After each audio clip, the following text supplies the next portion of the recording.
تو اے لوگو علم والوں سے پوچھو اگر تمہیں علم نہ ہو۔ الحمدللہ رب العالمین والصلاة والسلام علی سید المرسلین، اما بعد فاعوذ باللہ من الشیطان الرجیم، بسم اللہ الرحمن الرحیم۔ الصلاة والسلام علیک یا رسول اللہ وعلی آلک واصحابک یا حبیب اللہ۔ الصلاة والسلام علیک یا نبی اللہ وعلی آلک واصحابک یا نور اللہ۔ درود پاک کی ایک بڑی پیاری فضیلت سنتے ہیں۔ سید المرسلین، خاتم النبیین، جناب رحمت للعالمین صلی اللہ تعالیٰ علیہ وسلم کا فرمان دل نشین ہے، جو مجھ پر شب جمعہ اور جمعہ کے روز 100 بار درود شریف پڑھے، اللہ تعالیٰ اس کی 100 حاجتیں پوری فرمائے گا۔ کتنی پیاری بشارت ہے۔ تو دنیا بھر میں جہاں کہیں ہیں، اپنی عادت بنائیں، اپنا معمول بنائیں، درود پاک سے زبان کو تر رکھا کریں۔ آئیے مل کر درود پاک کا نذرانہ اپنے آقا و مولا صلی اللہ تعالیٰ علیہ وسلم کی بارگاہ میں پیش کرتے ہیں۔ صلو علی الحبیب صلی اللہ تعالیٰ علی محمد صلی اللہ علیہ وسلم۔ حضور، نماز کے فرائض آج ہمارا یہ سلسلہ ہے، کیا فرمائیں گے؟ ہو سکتا ہے ہمارے کئی ناظرین یہ سمجھے ہوں کہ فجر میں 2 فرض ہوتے ہیں، ظہر میں 4 فرض ہوتے ہیں، عصر میں 4 ہوتے ہیں، مغرب میں 3 اور عشاء میں 4۔ تو یہ فرائض تو ہمیں پتہ ہیں، تو یہ فرائض سلسلہ ہے یا آپ کچھ اور آج ہمیں سکھانے جا رہے ہیں؟ الحمدللہ رب العالمین والصلاة والسلام علی سید الانبیاء والمرسلین۔ نماز کے فرائض جن کا آپ نے ایک سوالیہ انداز میں پیش کیا کہ فرائض سے مراد کیا ہے، جیسے فجر کے 2 رکعت فرض یا ظہر کے 4 رکعت فرض، یہ نمازوں کی تقسیم ہے کہ کچھ نمازیں فرض ہوتی ہیں، کچھ واجب ہوتی ہیں، کچھ نفل ہوتی ہیں، کچھ سنت موقدہ غیر موقدہ۔ تو یہاں پر جو آج جس موضوع کو لے کر ہم دارالافتاء کے سلسلے میں حاضر ہوئے ہیں، تو وہ ان فرائض سے متعلق نہیں ہے کہ فجر میں کتنے فرض، ظہر میں کتنے فرض، بلکہ ہم نماز چاہے فرض پڑھ رہے ہوں یا واجب یا نفل یا سنت، ان نمازوں کے اندر کچھ ارکان، کچھ افعال ایسے ہوتے ہیں کہ جن کا کرنا فرض ہوتا ہے، جن کے ادا کیے بغیر نہ سنت ادا ہوگی، نہ واجب ادا ہوگا، نہ فرض ادا ہوگا۔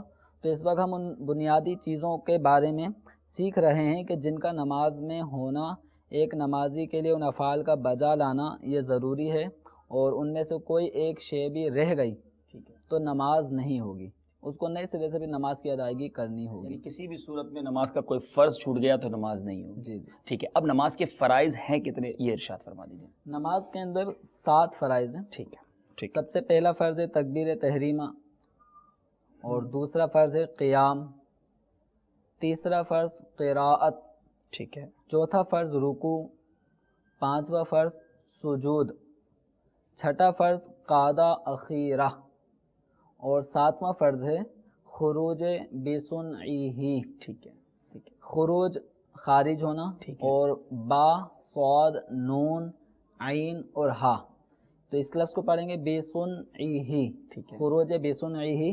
تو یہ نماز کے اندر 7 فرائض ہیں، ٹھیک ہے، تو جن میں سے ہم کافی فرائض کے بارے میں گزشتہ انشاءاللہ بالکل ہو سکتا ہے ناظرین کہیں کہ یہ تو 7 انہوں نے ایک ہی باری میں بیان کر دی ہے۔ آج ہماری نیت ہے انشاءاللہ ایک ایک فرض پر انشاءاللہ اس کی ڈیفینیشن بھی لیں گے، اس کی تعریف سمجھنے کی کوشش کریں گے، اس کے احکام سمجھنے کی کوشش کریں گے، اور آپ ہمارے ساتھ رہیے گا۔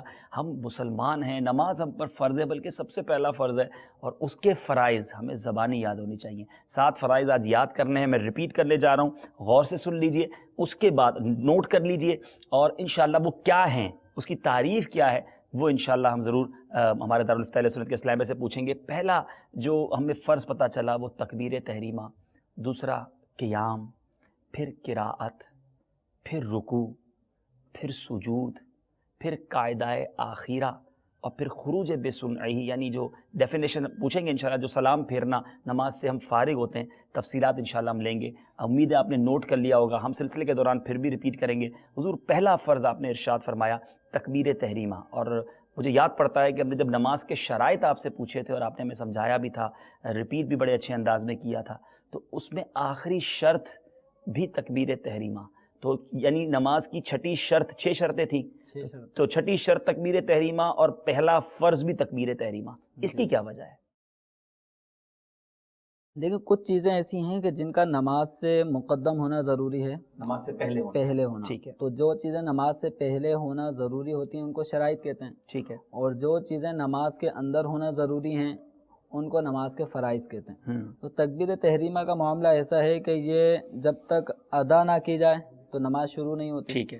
تو اس کا کہنا بھی ضروری ہے. ٹھیک ہے. اور جب بندہ اس کو ادا کر لیتا ہے تو نماز میں داخل ہو جاتا ہے، شروع ہو جاتی ہے نماز. تو یہ ایک ایسی چیز ہے جو نماز سے خارج بھی ہے اور نماز کے اندر بھی ہے. واہ واہ واہ. تو اس اعتبار سے اس کو نماز کے شرائط میں بھی شمار کیا گیا اور نماز کے فرائض میں بھی اس کو شمار کرتا تو ہے. اب نماز کا پہلا فرض ہو گیا تکبیر تحریمہ. جی. اب تکبیر تحریمہ کیا ہے اس کی ذرا تفصیل ارشاد فرما دیں. تکبیر تحریمہ یہ نماز کے شروع میں جب ہم اللہ اکبر کہتے ہیں، ٹھیک ہے. اس کو مختلف ناموں سے بھی یاد کرتے ہیں. تکبیر تحریمہ، اسی کا نام تکبیر اولا بھی ہوتا ہے. تو تکبیر تحریمہ کا مطلب یہ ہے کہ جب ہم نماز شروع کرتے ہیں تو نماز پڑھتے وقت اللہ تبارک و تعالیٰ کی بڑائی بیان کرنے کے لیے ہم ایک جملہ کہتے ہیں. ٹھیک ہے. اس جملے کو کہہ کر پھر ہم نماز شروع کر دیتے ہیں. ٹھیک ہے. تو یہ جو پہلی تکبیر ہوتی ہے نماز کے اندر اللہ اکبر، اس کا کہنا تکبیر تحریمہ کا یہ فرض ہے. ٹھیک ہے. اور اس کے اندر جو ہم ہاتھ اٹھاتے ہیں تو یہ ہاتھوں کا اٹھانا کان تک، ٹھیک ہے، یہ سنت ہے. ٹھیک ہے. اگر کسی نے ہاتھ نہ بھی اٹھائے لیکن تکبیر تحریمہ کہہ لی تو اس کا فرض ادا ہو جائے گا لیکن ترک سنت ہوگی. ٹھیک ہے. پہلا فرض ہو گیا حضور تکبیر تحریمہ. دوسرا فرض قیام، اس کی کیا تعریف ہوگی؟ قیام کا معنی ہوتا ہے کھڑا ہونا. ٹھیک ہے. تو قیام نماز کے فرائض میں سے دوسرا فرض ہے، یعنی ہم نے کھڑا ہونا ہے، اللہ اکبر کہہ کر کھڑا رہنا ہے. ٹھیک ہے. اب اس دوران جو پھر ہاتھ باندھے جاتے ہیں، ٹھیک ہے. ہاتھ باندھنا سنت ہے. ٹھیک ہے. تو قیام یہ کچھ نمازوں میں فرض ہے اور کچھ نمازوں میں فرض نہیں. ٹھیک ہے. مثلا نفل نماز میں قیام فرض نہیں ہے، یعنی بیٹھ کے بھی پڑھ سکتے ہیں. بیٹھ کے بھی پڑھ سکتے ہیں. ٹھیک ہے. اس کے علاوہ فرض یا وتر یا کوئی واجب نماز وغیرہ، تو ان نمازوں میں قیام کرنا فرض ہے. یہ نمازیں بغیر قیام کے نہیں پڑھنی چاہیے اور فرض اور واجب تو بغیر قیام کے ادا ہوتے ہی نہیں ہیں. ٹھیک ہے. اب قیام میں ہاتھ باندھنا آپ نے فرمایا سنت ہے، تو ہاتھ کہاں باندھے جائیں گے یہ ذرا ایگزیکٹلی اگر سمجھا دیں. مردوں کے ہاتھ باندھنے کا طریقہ جدا ہے، عورتوں کے ہاتھ باندھنے کا طریقہ جدا ہے. مرد اپنے ہاتھ ناف کے نیچے باندھیں گے اور باندھنے کا طریقہ یہ ہوگا کہ انگوٹھا اور چھنگلیاں یہ الٹے ہاتھ کا یہ پہنچا کلائی کا یہ حصہ کہلاتا ہے، اس کو یہ گرپ میں لے لیں گے. ٹھیک ہے. 3 انگلیاں جو شہادت کی بیچ کی اور اس کے برابر والی یہ اس کلائی کے اوپر ہی حصے کے اوپر ہوں گی. ٹھیک ہے. یعنی ان دونوں سے گرپ کر لی، ان کو اوپر رکھ لیا اور یہ ہتھیلی سیدھے ہاتھ کی اس جگہ پر ہوگی، پشت پر. تو اس طرح سے ہم نے یہ اس اسٹائل میں ہم نے ہاتھ کو قبضے میں لے لیا. اب اس کو ناف کے نیچے، جو ناف ہے اس کے بالکل نیچے اس کو رکھ لیں گے. مردوں کے لیے یہ طریقہ سنت ہے اور عورتوں کے لیے یہ ہے کہ وہ اپنے جو سینہ ہے اس کے اوپر سیدھے ہاتھ کی ہتھیلی الٹے ہاتھ کی پشت پر رکھ لے گی اور سینے پر وہ اپنے ہاتھ کو رکھے گی. ٹھیک ہے. تو یہ جو ہاتھ باندھنا آپ نے بتایا یہ ناف کے نیچے رکھنا یہ سنت ہے، لیکن کھڑا ہونا نماز میں جو قیام ہے وہ فرض ہے. جی. ٹھیک ہے. نماز کا تیسرا فرض چلتے ہیں. نماز کا تیسرا فرض ہے قراءت. قراءت کا مطلب ہوتا ہے قرآن پاک کی تلاوت کرنا. ٹھیک ہے. تو بغیر تلاوت کیے نماز کا یہ فرض جب چھوٹے گا تو نماز نہیں ہوگی. تو قرآن پاک کی ایک آیت کا پڑھنا، کم از کم ایک آیت کا پڑھنا یہ نماز کے فرائض میں سے ہے. اگر کسی نے ایک آیت بھی نہیں پڑھی، خاموش کھڑا رہا، کھڑے پھر رکوع میں چلا گیا، تو اس طرح اس کی نماز نہیں ہوگی. قراءت کرنا نماز کے فرائض میں سے ہے. اور پھر مزید یہ کہ قراءت کرنے میں قرآن پاک کا صحیح تلفظ یہ بھی ادا کرنا ضروری ہے. مخارج کی ادائیگی سیکھنا بھی ایک مسلمان کے لیے ضروری ہے کہ اللہ تبارک و تعالیٰ کا یہ پاکیزہ کلام، اس میں جو حروف استعمال ہوئے ہیں ان کا آپس میں ایک فرق ہے. ٹھیک ہے. سین، صاد، بظاہر ان میں آواز کی یکسانیت ایک جیسی معلوم ہوتی ہے لیکن حروف کی ادائیگی میں فرق ہے. سین، صاد. ٹھیک ہے. ایسے ہی ثا، اس میں فرق ہے. ذال، ذا، غا، ان تینوں میں فرق ہے.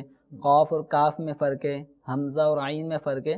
تو اس طرح بہت سارے حروف ایسے ہیں کہ جن کا ہمیں فرق سیکھنا ضروری ہے. اگر ہم نے اس فرق کو بالائے طاق رکھ دیا، بس جو سمجھ میں آ رہے پڑھتے چلے جا رہے ہیں، تو بسا اوقات ایسا ہوتا ہے کہ ہم نے اگر کچھ کا کچھ پڑھ دیا، سین کی جگہ صاد کر دیا، زا کی جگہ دال کر دیا، تو بعض اوقات ایسا ہو سکتا ہے کہ حروف کی تبدیلی سے معنی فاسد ہو جائے، جی جی اور جب معنی میں فساد آ جاتا ہے تو اس طرح سے نماز نہیں ہوتی۔ اللہ اللہ، یعنی پتہ چلا کہ کتنا زیادہ ضروری ہے قراءت کو سیکھنا۔ آج مدنی چینل کے ناظرین، بالخصوص جو ہمارے بیرون ملک کے اسلامی بھائی ہیں، ہم ان ملکوں میں جا کر ان ملکوں کی زبان سیکھ گئے، ان ملکوں کے قوانین سیکھ گئے، ان ملکوں کے رولز اینڈ ریگولیشنز، امیگریشن کے معاملات، بہت ساری چیزیں جو ہم اپنے وطن میں نہیں جانتے تھے، but when they arrived there, ہم وہاں پہنچے، ہم نے وہ تمام باتیں سیکھی۔ بٹ بینگ اے مسلم، کیا ہمیں قرآن پڑھنا آتا ہے؟ اور بالخصوص جتنا قرآن پاک ہمیں نماز میں پڑھنا ہے وہ تو ہمیں ڈیفینیٹلی سیکھنا ہے، مگر ہمارے بہت سارے اسلام بھائی کو نہیں آتا۔ اور جس طرح رہنمائی کی گئی کہ یہ جو عربک ہے نا، it is the most sensitive language of the world, یہ دنیا کی سب سے زیادہ حساس ترین زبان ہے۔ اس میں ایسا نہیں ہے کہ ہم انگریزی کی طرح یا پنجابی یا اردو کی طرح اس کے اگر کچھ آگے پیچھے بھی کر دیں گے تو معنی سمجھ آ جائے گا۔ یہاں تو زبر زیر اور تلفظ کی غلطی بہت کچھ فرق لے آتی ہے۔ حضور کچھ کوئی مثال اگر عطا فرما دیں کہ کوئی تھوڑا سا تلفظ غلط کر دے یا زبر زیر پیش کی کوئی غلطی کر دے تو معنی آگے پیچھے ہو جائے۔ مثلا سورہ فاتحہ شریف میں ایک لفظ آتا ہے صراط الذین انعمت علیہم، کہ اے اللہ ہمیں ان ہستیوں کا رستہ دکھا، ان ہستیوں کے پیروی میں چلا کہ جن پہ تیرا انعام ہوا۔ انعمتا، تا کے اوپر زبر پڑھیں گے تو اس کا مطلب بنے گا اے اللہ تو نے جو انعام کیا۔ اگر اس کو انعمتو پڑھ دیا کسی نے تا کے اوپر پیش، انعمتو، اس کا مطلب یہ بنا کہ مجھے ان لوگوں کا راستہ دکھا جن پر میں نے انعام کیا۔ یعنی تا کو تو پڑھنے سے معنی میں کتنا فساد پیدا ہو گیا۔ اسی طرح تا کو تی پڑھ دیا، انعمتی۔ تو اب یہ عربی لینگویج میں یہ تا کے اوپر جو زبر آ رہا ہے یہ استعمال کیا جاتا ہے مذکر کے لیے، اور زیر پڑھا جاتا ہے وہ مؤنث کے لیے، اور اللہ تبارک و تعالی مذکر اور مؤنث کی صفت سے پاک ہے۔ لیکن اللہ تبارک و تعالی کے لیے جو ہم کلمات استعمال کریں گے وہ مردانہ الفاظ جو ہوتے ہیں وہ استعمال کیے جائیں گے، نہ کہ زنانہ۔ تو اگر کسی نے اللہ تعالیٰ کے لیے تانیث کے الفاظ، مؤنث والے الفاظ استعمال کیے جیسے انعمتی، تو اگر کسی نے اس طرح نماز پڑھا تو بھی نماز ٹوٹ جائے گی۔ یہ تو صرف ایک زبر زیر پیش کا فرق ہے۔ اللہ اللہ اللہ، اب سوچیں میرے پیارے اسلام بھائی، ہم نہ جانے نماز میں کتنی غلطیاں کر جاتے ہوں گے۔ ہا اور ہا کا فرق یہ بھی بہت زیادہ معنی بازوں کا چینج کر دیتا ہے۔ میں نے سنا تھا ایک بار مدنی مذاکرے میں کہ احد کے معنی جو ہیں وہ ایک ہیں اور احد کے معنی جو ہے وہ بزدل کے ہیں۔ اب آپ سوچیں، قل هو اللہ احد ہم پڑھتے ہیں، ذرا سوچیں میرے پیارے اسلام، وی ہیو ٹو ریئلائز دس کہ یہ ایک آرڈنری بات نہیں ہے کہ اگر ہمیں تلاوت نہیں آتی، اور کم از کم اتنی تلاوت جو ہمیں نماز میں پڑھنی ہے، اٹس ویری کمپلسری، ہمیں سیکھنا ہوگا۔ دارالفتاء اہل سنت کے سلسلے میں ہم آپ کو ہائی لائٹ تو کر سکتے ہیں کہ واٹ از کمپلسری، بٹ سب کچھ سکھا نہیں سکتے۔ اس کے لیے آپ کو علماء اہل سنت سے رابطہ کرنا ہوگا، دعوت اسلامی کے اجتماعات میں جانا ہوگا۔ کہاں سے سیکھیں؟ الحمدللہ ہمارے مدرسۃ المدینہ بالغان بہت ساری مسجدوں میں، ہر ملک میں، شہروں میں لگ رہے ہیں۔ مدنی چینل پر ہم الحمدللہ قرآن پاک سکھانے کے سلسلے لاتے ہیں، تو پلیز اس کو ریئلائز کریں اور تھوڑا سا آگے بڑھیں اور یہ باتیں سیکھیں۔ 3 فرض حضور ہم نے چوتھے فرض کی طرف چلتے ہیں۔ چوتھا فرض نماز کے فرائض میں سے رکوع ہے۔ رکوع کا معنی ہوتا ہے جھکنا، لیکن اب کتنا جھکنا ہے اس کی ایک حد مقرر ہے کہ اتنا جھکنا تو ضروری ہے۔ اگر کوئی اتنا نہیں جھکے گا تو اس کا فرض ادا نہیں ہوگا۔ تو وہ مقدار کے جتنا جھکنا ضروری ہے وہ یہ ہے کہ ایک آدمی اگر نارمل طریقے سے کھڑا ہے، اب وہ آہستہ آہستہ اپنے کمر کو جھکاتا ہوا آئے گا اور اپنے ہاتھوں کو دراز کرے۔ اب اتنا جھکنا ضروری ہے کہ اس کے ہاتھ گھٹنوں کو پہنچ جائیں۔ اگر اس میں کمر سیدھی کرنا ضروری نہیں ہے، یعنی فرائض میں کمر کا سیدھا ہونا ضروری نہیں ہے، اتنا ضروری ہے کہ ایک آدمی اپنے آپ کو جھکاتا ہے، جھکاتے جھکاتے اتنا جھک گیا کہ اب اس کے ہاتھ گھٹنوں کو پہنچ گئے۔ یہ رکوع کا ادنا فرض ہے، اور سنت یہ ہے کہ جب رکوع کر رہے ہیں تو رکوع کے میں فرائض بھی ادا کرنا ہے اور ساتھ ہی ساتھ سنتیں بھی ادا کرنی ہیں۔ تو سنت یہ ہے کہ کمر کو اپنا سیدھا لیول میں لے آئے، اور فقہاء کرام فرماتے ہیں کہ اس طرح کمر کو سیدھا کرے کہ اگر اس پہ پیالہ بھر کے پانی رکھ دیا جائے تو وہ گرے نہیں۔ تو اس طرح اپنی کمر کو لیول میں کرنا ہے۔ اس حوالے سے بعض ہمارے نمازیوں کی بے احتیاطی ہوتی ہے، وہ کمر میں خم لائے ہوئے ہوتے ہیں، کمر ان کی گولائی کی حالت میں ہوتی ہے، بہت سو کا سر جھکا ہوا ہوتا ہے، کسی کا سر اٹھا ہوا ہوتا ہے۔ تو یاد رکھیے کہ سنت یہ ہے کہ کمر سیدھی ہو اور جو سر ہے وہ بھی کمر کے لیول میں ہو، اس طرح رکوع کرنا ہے سنت۔ اور اپنے ہاتھوں میں تناؤ رکھے، گھٹنوں میں تناؤ رکھے،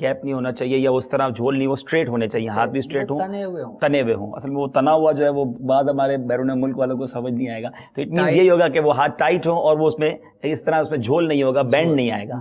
ٹھیک ہے, 4 فرض امید ہے ناظرین بھی یاد کر چکے ہوں گے, یہاں کے اسلام نے بھی یاد کر لیا ہوگا. 5ویں فرض کی طرف حضور چلتے ہیں, ارشاد فرمائیں. 5واں فرض نماز کے فرائض میں سے ہے سجود. سجود کا مطلب ہوتا ہے سجدہ کرنا. سجدے کے اندر اصل یہ ہے کہ پیشانی زمین پر لگ جائے. ٹھیک ہے, سجدے میں پیشانی کا زمین پر جمنا یہ ضروری ہے. سجدہ 7 ہڈیوں پہ کیا جاتا ہے. جب ہم سجدے میں جاتے ہیں تو ہماری یہ پیشانی اور ناک یہ ایک ہی ہڈی شمار ہوتی ہے. تو یہ لگتی ہے, 2 ہاتھ لگتے ہیں, 2 گھٹنے استعمال ہوتے ہیں, 2 پنجے استعمال ہوتے ہیں. تو یہ 7 ہڈیوں پہ سجدہ کرنے کا ہمیں حکم نبی کریم صلی اللہ تعالیٰ علیہ وسلم نے دیا. اب ایک رکعت کے اندر 2 مرتبہ سجدے کرنا یہ فرض ہیں. اگر کسی نے ایک سجدہ کیا ایک نہ کیا تو اس کا یہ فرض رہ جائے گا. اس طرح نماز مکمل نہ ہونے کی صورت میں دوبارہ پڑھنی پڑے گی. اسی طرح سجدے کے اندر ناک کی ہڈی, ایک ناک کی نوک, ایک ناک کی ہڈی. صحیح. ہڈی وہ جو مڑتی نہیں ہے, ناک کا ابتدائی حصہ موو ہوتا ہے دائیں بائیں, تو ناک کی نوک کا لگانا کافی نہیں ہے. بعض نمازی نظر آتے ہیں نماز پڑھتے ہوئے, پھر ان کی اصلاح بھی کرنے کا موقع ملتا ہے کہ انہوں صرف ناک کی نوک ٹکائی ہوئی ہوتی ہے. تو ناک کی نوک لگنا کافی نہیں ہے. ان کو ناک کی ہڈی جو سخت ہڈی ہے یہ زمین پہ لگنا یہ واجب ہے. اگر کسی نے ناک کی ہڈی زمین پہ نہیں لگائی تو نماز مکروہ تحریمی ہوگی, اور مکروہ تحریمی کا مطلب ہے کہ اس نماز کو دوبارہ دہرائیں گے.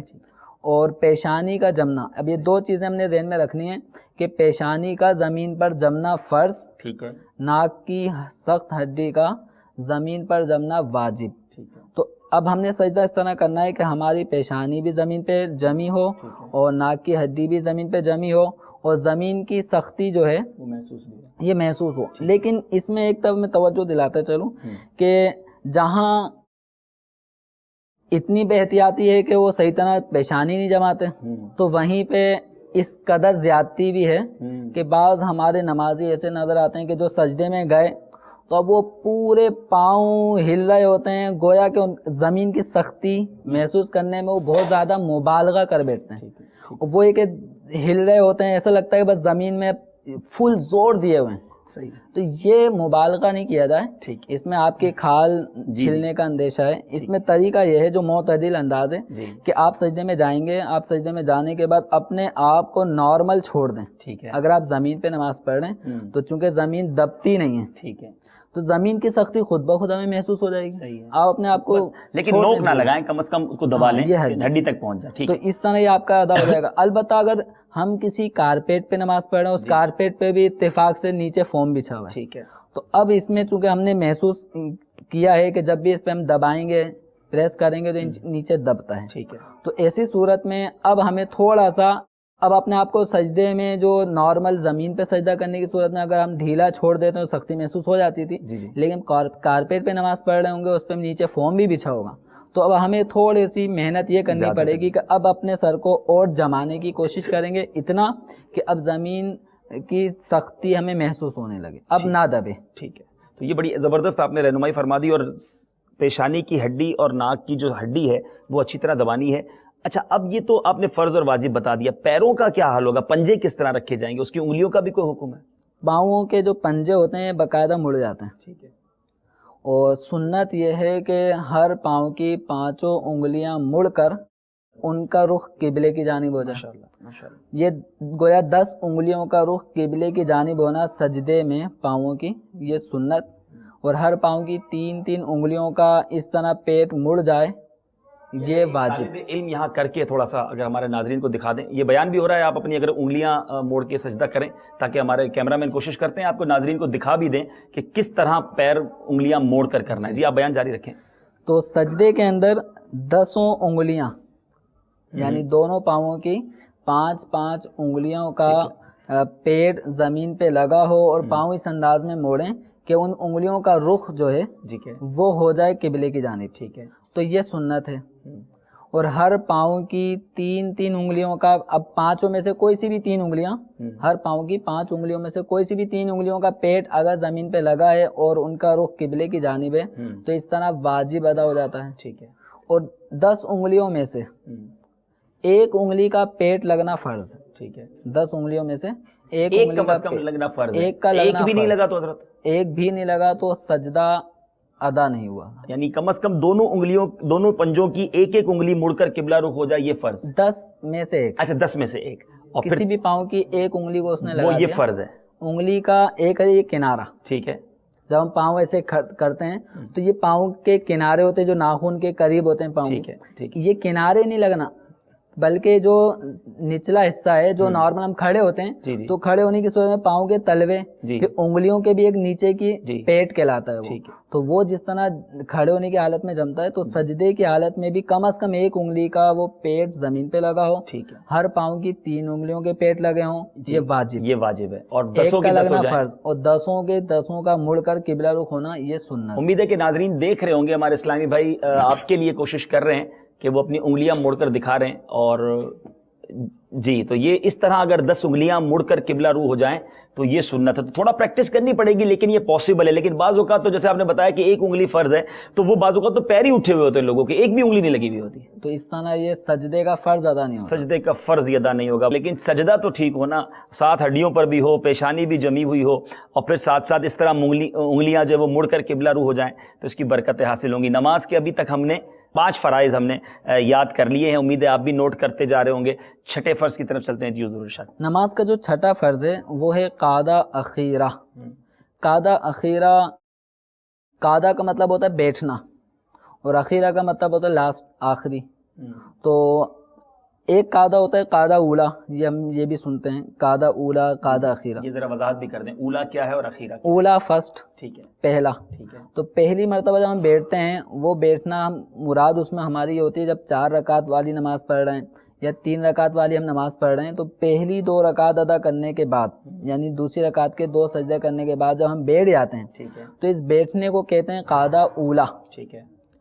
اگر ہم مغرب پڑھ رہے ہیں یا وطر پڑھ رہے ہیں تو اب جو تیسری رکعت میں ہم بیٹھتے ہیں اس کا نام ہے قعدہ اخیرہ. ٹھیک ہے. 4 رکعت والی نماز پڑھ رہے ہیں تو چوتھی رکعت میں جو بیٹھتے ہیں اس کا نام ہے قعدہ اخیرہ. جو لاسٹ قاعدہ ہے سلام پھیرنے سے پہلے وہ قاعدہ اخیرہ ہے اور وہ فرض ہے. جی, اب فجر کے 2 پڑھ رہے ہیں تو اس میں وہ 2 کا قاعدہ اولا نہیں ہے, ٹھیک ہے, آخر وہی آخر. بس قعدہ اخیرہ کی پہچان یہ ہے کہ جس قعدے کے بعد اب ہم نے نماز سے فراغت پانی ہے وہ قعدہ اخیرہ کہلاتا ہے. تو قعدہ اخیرہ میں ایک چیز ہے واجب اور ایک ہے فرض. ٹھیک ہے.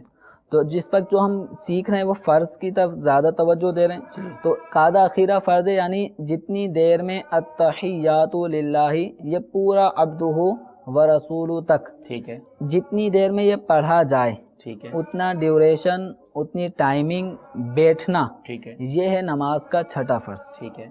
اور اس دوران بیٹھنے کے اس دوران التحیات کا پڑھنا جی یہ ہے واجب. التحیات پڑھنا واجب ہے اور اتنی دیر بیٹھنا, جتنی دیر میں التحیات پڑھی جا سکے یہ بیٹھنا فرض. اتنا بیٹھنا فرض. اچھا, اس کو بیٹھنے کا بھی کہ تھوڑا سا اگر انداز اس میں کوئی احتیاط ہے تو بتا دیں. یا نارمل جس طرح ہم بیٹھتے ہیں قاعدہ میں تو اس میں ہاتھ کہاں رہیں گے, پیروں کی پوزیشن کیا ہوگی؟ تو التحیات کے لیے جب ہم بیٹھیں گے تو اس میں الٹا پاؤں بچھا کر, ٹھیک ہے, الٹے پاؤں پہ بیٹھیں گے. ٹھیک ہے, سیدھا پاؤں ہمارا کھڑا ہوگا اور سیدھے پاؤں کی 5 انگلیاں ان کا رخ بھی قبلے کی جانب ہوگا. ٹھیک ہے, یعنی سیدھا پاؤں باقاعدہ کھڑا ہو, انگلیاں موڑ کر سیدھے پاؤں کو ہم اسٹینڈ رکھیں گے, ٹھیک ہے, الٹے پاؤں کو بچھا دیں گے, اس پہ بیٹھ جائیں گے. ٹھیک ہے, یہ تو ہے ہمارے پاؤں کا طریقہ. ٹھیک ہے. اور جب ہم التحیات کے لیے اپنے ہاتھ کی انگلیاں کہاں رکھیں گے, جی تو بہت سے نمازی ہمارے رانوں پہ اتنے ایسے ہی رکھ لیتے ہیں, جی جی, اور ابھی گھٹنوں کا کافی حصہ باہر ہوتا ہے. ٹھیک ہے, ایسا نہیں کرنا, بلکہ اپنی انگلیوں کے جو کنارے ہیں یہ گھٹنے کے کنارے پر رکھیں گے. ٹھیک ہے. ایسا نہ ہو کہ ہمارے ہاتھ اتنے آگے چلے جائیں کہ انگلیاں جو ہیں وہ نیچے کی جانب ہو جائیں. ٹھیک ہے, یہ نارمل انداز میں آپ ہاتھ رکھیں اور ہمارے ناظرین کو دکھا بھی دیں کہ پیچھے بھی نہیں ہوں گے اور گھٹنوں سے آگے بھی نہیں ہوں گے, بلکہ جس طرح ایک نارمل وے میں ہاتھ رکھے جاتے ہیں اس طرح ہاتھ رکھیں گے. اور پیر کس طرح ہوں گے, اب آپ ٹرن کر کے پیر بھی دکھا دیں تاکہ پیر بھی آپ کے دکھا دیے جائیں. کہ انگلیاں بالکل بند نہیں کرنی, نہ ایسے کرنی ہے, نارمل جو ہاتھ ہے ایسا رکھنا ہے اور انگلیاں کنارے پہ رکھنی ہے اور ان کا رخ بھی قبلے کی طرف ہی ہوگا. ٹھیک ہے, انگلیوں کا رخ بھی قبلے. اگر ہم آگے لے جائیں گے تو زمین کی طرف ہو جائے گا. ٹھیک ہے, اور یہ سیدھا پاؤں کھڑا کر کے الٹے پاؤں پہ کس طرح بیٹھنا ہے یہ بھی دیکھ لیجئے. یہ قاعدہ اخیرہ ہو یا قاعدہ اولا ہو, اس میں بیٹھنے کا یہ یا طریقہ ہے۔ دو سجدوں کے درمیان بیٹھنے کا دو طریقہ، سجدوں کے درمیان بھی بیٹھتے ہیں، اس کو کیا کہتے ہیں؟ اس کو جلسہ اس کہتے کو ہیں۔ جلسہ کہتے ہیں۔ آپ دیکھ رہے ہوں گے ناظرین کہ اس طرح یہ بیٹھنے کا طریقہ، پیر اس طرح ہوں گے، دو سجدوں کے درمیان جو بیٹھتے ہیں اس کو جلسہ کہا جاتا ہے، اس میں بھی اسی طرح بیٹھیں گے، قاعدہ اولا میں بھی اسی طرح بیٹھیں گے، اور قاعدہ آخرہ میں بھی یہی انداز ہوگا اور بیٹھنے اگر کا۔ کوئی بیٹھ کے نماز پڑھ رہا جی ہے، ٹھیک ہے، ٹھیک ہے، تو اس طرح بھی بیٹھ کے وہ نماز پڑھ اس سکتا طرح ہے۔ بیٹھ کے بھی وہ نماز پڑھ سکتا ہے۔ بہت شکریہ، جزاک اللہ خیرہ۔ میرے پیارے اسلام بھائی، 6 فرض نماز کے ہم نے سیکھ لیے ہیں، اب 7ویں فرض کی طرف چلتے ہیں۔ خروج بسنعہ، بہت مشکل آپ کو لگ رہا ہوگا، تو یہ 7واں فرض کیا ہے، تھوڑی اس کی ڈیفینیشن، پھر انشاءاللہ آپ کی کالز۔ جی، خروج کا معنی نکلنا، ٹھیک ہے، خارج ہونا۔ بسنعہ، با کا مطلب ساتھ، ٹھیک ہے، اور سنع اس کا مطلب ہوتا ہے ارادہ۔ ٹھیک ہے، خروج بسنعہ اس کا مطلب یہ ہوا کہ نمازی جب نماز سے فارغ ہو رہا ہوگا تو اس کا یہ قصد ہونا چاہیے، اس کا یہ ارادہ ہونا چاہیے کہ اب میں نماز سے نکل رہا ہوں۔ لیکن اس کے لیے ہمیں شریعت مطہرہ نے ایک طریقہ بتایا ہے کہ نماز سے نکلنا کیسے ہے۔ ٹھیک ہے، اس کا طریقہ یہ ہے کہ السلام علیکم ورحمۃ اللہ، ان الفاظوں کا کہنا، یعنی اس طریقے کار سے نکلنا ہے، ٹھیک ہے، السلام علیکم۔ ٹھیک ہے، تو یہ الفاظ کہہ کے یہ نماز سے فارغ ہوگا۔ اور اس کے علاوہ اگر اس نے کسی بھی طرح سے نماز سے نکلنے کا ارادہ کیا، مثلا اس نے نماز سے نکلنے کا ارادہ اس طرح کیا کہ کسی بیٹھے ہوئے شخص کو کہا کہ اور بھائی ٹھیک ٹھاک ہو، خیریت سے ہیں، یعنی گفتگو شروع کر دی، اور یہ گفتگو شروع کرنے کا مقصد اس کا یہ تھا کہ میں نماز سے نکل رہا ہوں۔ تو اگر اس طرح سے کوئی نماز سے نکلنے کے لیے کوئی ایسا کام کر لے جو نماز کو توڑ دے، تو اس کا یہ فرض تو ادا ہو جائے گا، لیکن شریعت مطہرہ نے جو طریقہ بتایا ہے نماز سے نکلنے کا، وہ یہ ہے کہ لفظ السلام علیکم ورحمۃ اللہ کے کہتے ہوئے نماز سے فارغ ہو۔ یعنی اس کو 7ویں فرض کو ہم خروج بسنعہ کی جگہ سلام پھیرنا بھی کہہ سکتے ہیں کہ یاد کرنے کے لیے، ریکال ہاں، کرنے اس کو یہ ہے کہ بس نماز سے نکلنا۔ ٹھیک ہے، ٹھیک اب اس کا جو واجب طریقہ ہے وہ لفظ سلام کے ذریعے سے ٹھیک ہے۔ نماز سے نکلنا۔ 7 فرائض نماز کے میرے پیارے اور محترم اسلام بھائی ہم نے آج یاد کیے، اور میں آپ کو ایک بڑا آسان طریقہ بتاؤں، ہو سکتا ہے کئی ناظرین مس کر گئے ہوں اور کیسے یاد ہو، کنفیوز ہو جاتے ہیں۔ ہمیشہ یاد رکھیں، کوئی بھی چیز یاد کرنی ہو یا سمجھنی ہو، ایک طریقہ ہوتا ہے اس کو برڈن بنا لینا کہ بڑا مشکل ہے، نہیں ہوگا، ڈیفیکلٹ، اور ایک یہ ہے کہ اس کو پہلے آپ ایزی فیل کریں، اس کو کچھ پارٹس کر دیں، اس کی کوئی سیکوینس بنانے کی کوشش کریں تو بڑا آسان ہو جائے گا۔ جس طرح ہمیں ہمارے دارالفتہ علیہ سنت کے اسلام نے سمجھایا، اگر آپ غور کریں تو ان 7 فرضوں کو ہم ایک ترتیب سے کرتے چلے جاتے ہیں۔ سب سے پہلے کیا کرتے ہیں؟ نماز شروع کرتے وقت اللہ اکبر کہتے ہیں، تو پہلا فرض کیا ہو گیا؟ تکبیر تحریمہ۔ پھر کیا کرتے ہیں؟ ہم کھڑے ہوتے ہیں نماز میں، تو دوسرا فرض قیام ہے۔ اب قیام کرنے کے بعد ہم تلاوت کرتے ہیں، تیسرا فرض قراءت ہے۔ اس کے بعد ہم کیا کرتے ہیں؟ ہم رکوع میں جاتے ہیں، چوتھا فرض رکوع ہے۔ پھر ہم کیا کرتے ہیں؟ ہم سجدہ کرتے ہیں، 5واں فرض جو ہے وہ سجود ہے۔ پھر ہم اتحیات میں جو آخر میں بیٹھتے ہیں وہی 6واں فرض ہے، اور جب ہم سلام پھیرتے ہیں تو وہی 7واں فرض ہے، خروج بسنعہ۔ تو بالکل ایزی ہے، ہمیں یہ 7 فرائض یاد کرنا کوئی مشکل نہیں ہے۔ تو امید کرتا ہوں کہ کئی ناظرین نے یاد کر لیا ہوگا، یہاں کے اسلام نے یاد کر لیا ہوگا۔ آپ میسیجز کے ذریعے ہمیں بتائیے کہ آپ نے آج کے سلسلے کی برکت سے نماز کے 7 فرائض یاد کیے ہیں۔ انشاءاللہ ہمیں بھی، ہمارے دارالفتہ کے اسلام بھائی کو بھی خوشی ہوگی، ان کی دل جوئی بھی ہوگی، اور انشاءاللہ کئی ناظرین کے لیے بھی یہ رہنمائی کا سامان ہوگا۔ کالز کی طرف چلتے ہیں، آپ کی کالز کو سلسلے میں شامل کرتے ہیں، دیکھتے ہیں کہاں سے اسلامی بھائی ہم سے کیا پوچھنا چاہتے ہیں۔ صلو علی الحبیب صلی اللہ تعالی علی محمد صلی اللہ علیہ وسلم۔ میں دبئی سے بول رہا ہوں، میرا نام محمد سلیم ہے۔ اگر ایک امام جو ہے وہ جماعت کرا رہا ہے تو وہ جس وقت رکوع میں جاتا ہے تو وہ اس کے بعد سمع اللہ لمن حمدہ کہتا ہے، اس کے بعد وہ جب سجدے میں جانے لگتا ہے تو وہ اللہ اکبر اپنے منہ میں کہہ کے سجدے میں چلا جاتا ہے۔ اس کے پیچھے جو جس نے تکبیر پڑھی ہوتی ہے وہ پیچھے سے اللہ اکبر کہہ دیتا ہے، لیکن دوسرے بھی اس کے پیچھے چلے جاتے ہیں سارے سجدے میں۔ لیکن امام کو اس چیز کا علم نہیں ہوتا کہ اس نے اللہ اکبر اونچی آواز سے کہا یا نہیں کہا ہے، لیکن نماز پڑھانے کے بعد وہ جس وقت نماز پڑھ کے چلا جاتا ہے، مسجد سے باہر آ جاتا ہے، اس وقت وہ اس کو پیچھے سے جن لوگوں نے نماز پڑھی ہے وہ اس کو بتاتے ہیں کہ آپ نے نماز جو تھی اس میں یہ غلطی کی ہے۔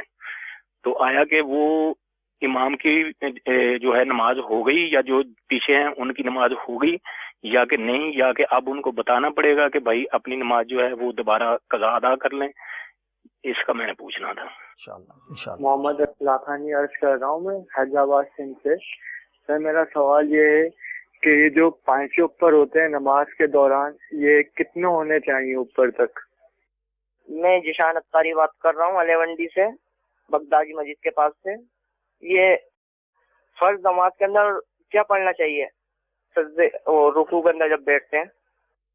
میں محمد ابراہیم اتاری بات کر رہا ہوں باب المدینہ کراچی سے۔ میرا سوال یہ ہے کہ جیسے پاؤں وغیرہ میں کسی کی لگی ہوئی ہوتی ہے یا عمر تھوڑی بڑی ہوتی ہے، کرسی پہ بیٹھ کے نماز پڑھتے ہیں، تو یہ قیام جو تکبیر تحریمہ ہے وہ بھی بیٹھے بیٹھے کہتے ہیں، اور قیام بھی یعنی ہاتھ بھی بیٹھے بیٹھے باندھ کے نماز شروع کر دیتے ہیں، تو اس کا صحیح حکم جو شرعی ہے وہ برائے کرم ارشاد فرمائیں۔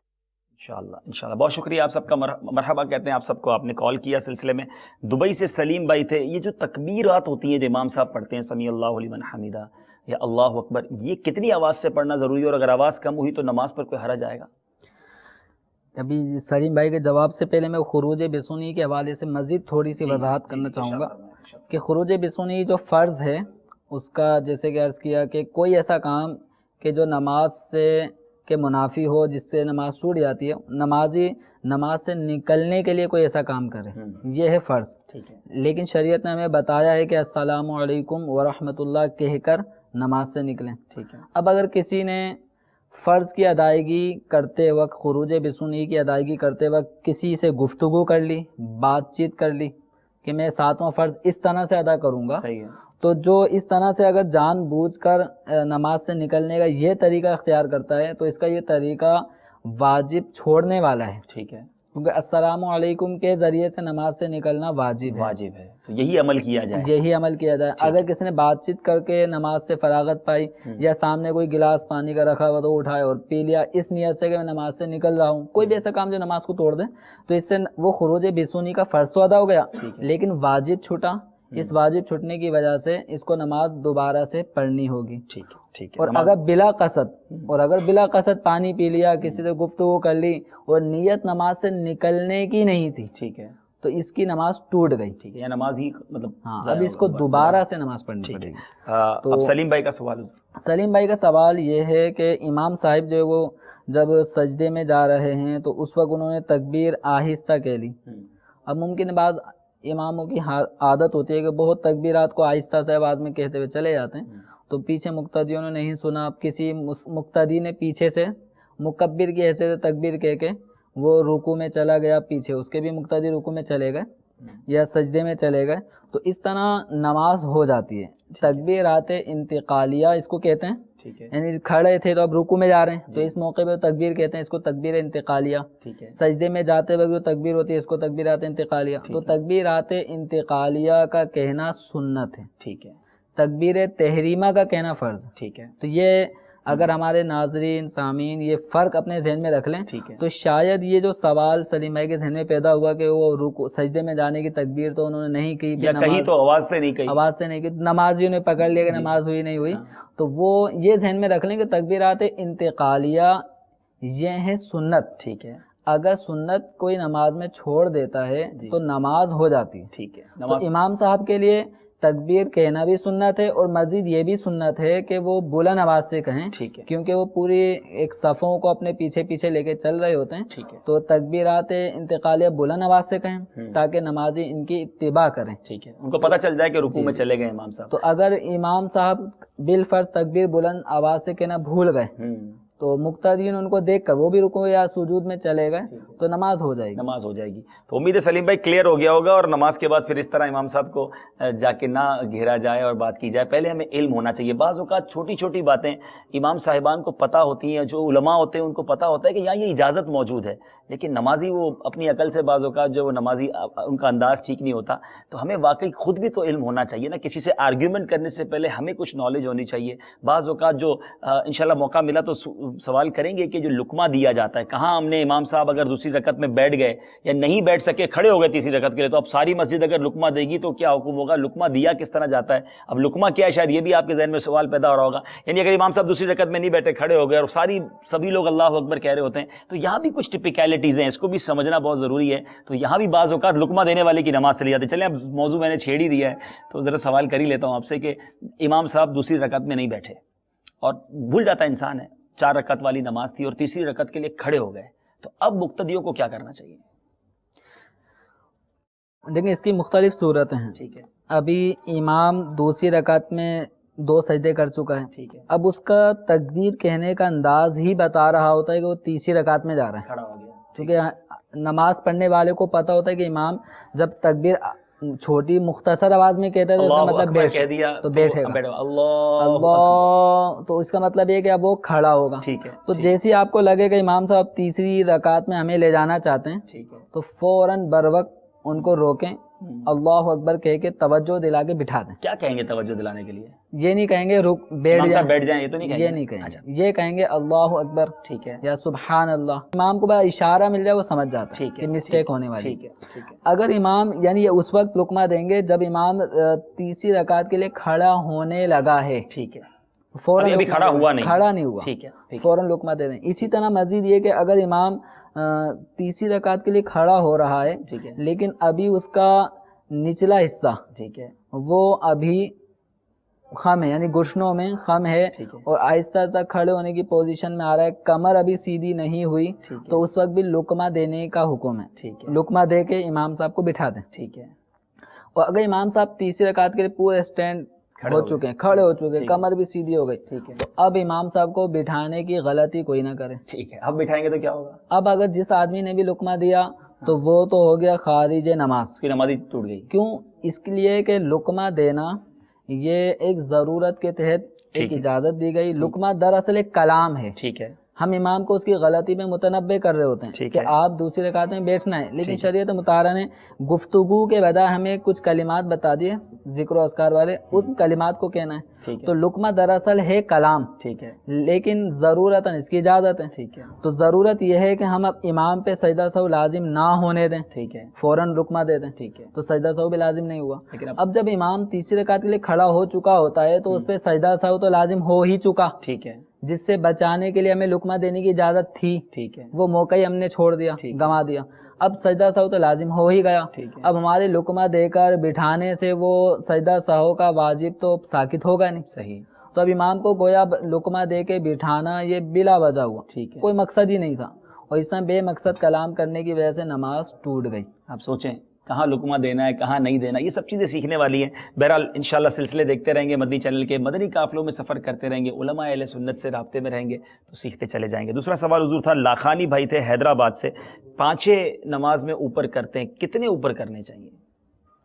نماز میں پائچے اوپر ٹخنے ظاہر ہونے چاہیے. ٹھیک ہے. ٹھیک, اتنا یہ نماز کے اندر یا نماز کے باہر بھی ٹخنوں کا ظاہر ہونا یہ مسنون ہے, سنت ہے. ٹھیک ہے. اب نماز میں ٹخنے ظاہر کرنے کا اگر یہ طریقہ اختیار کیا کہ پینٹ کے نیچے سے پائچے فولڈ کرتے کرتے پھر ہم نے ٹخنے ظاہر کر دیے, یا شلوار لمبی تھی تو نیفے کی طرف سے خوب اس کو اوپر کر کے ہم نے شلوار کو فولڈ کر لیا اور اوپر کر لیا, تو اس طرح سے نماز میں کپڑا موڑنا یہ ہے کراہت تحریمی کا باعث. ٹھیک ہے. تو اس طرح سے ہم اپنے ٹخنوں کو ظاہر نہیں کریں گے کپڑے کو فولڈ کر کے.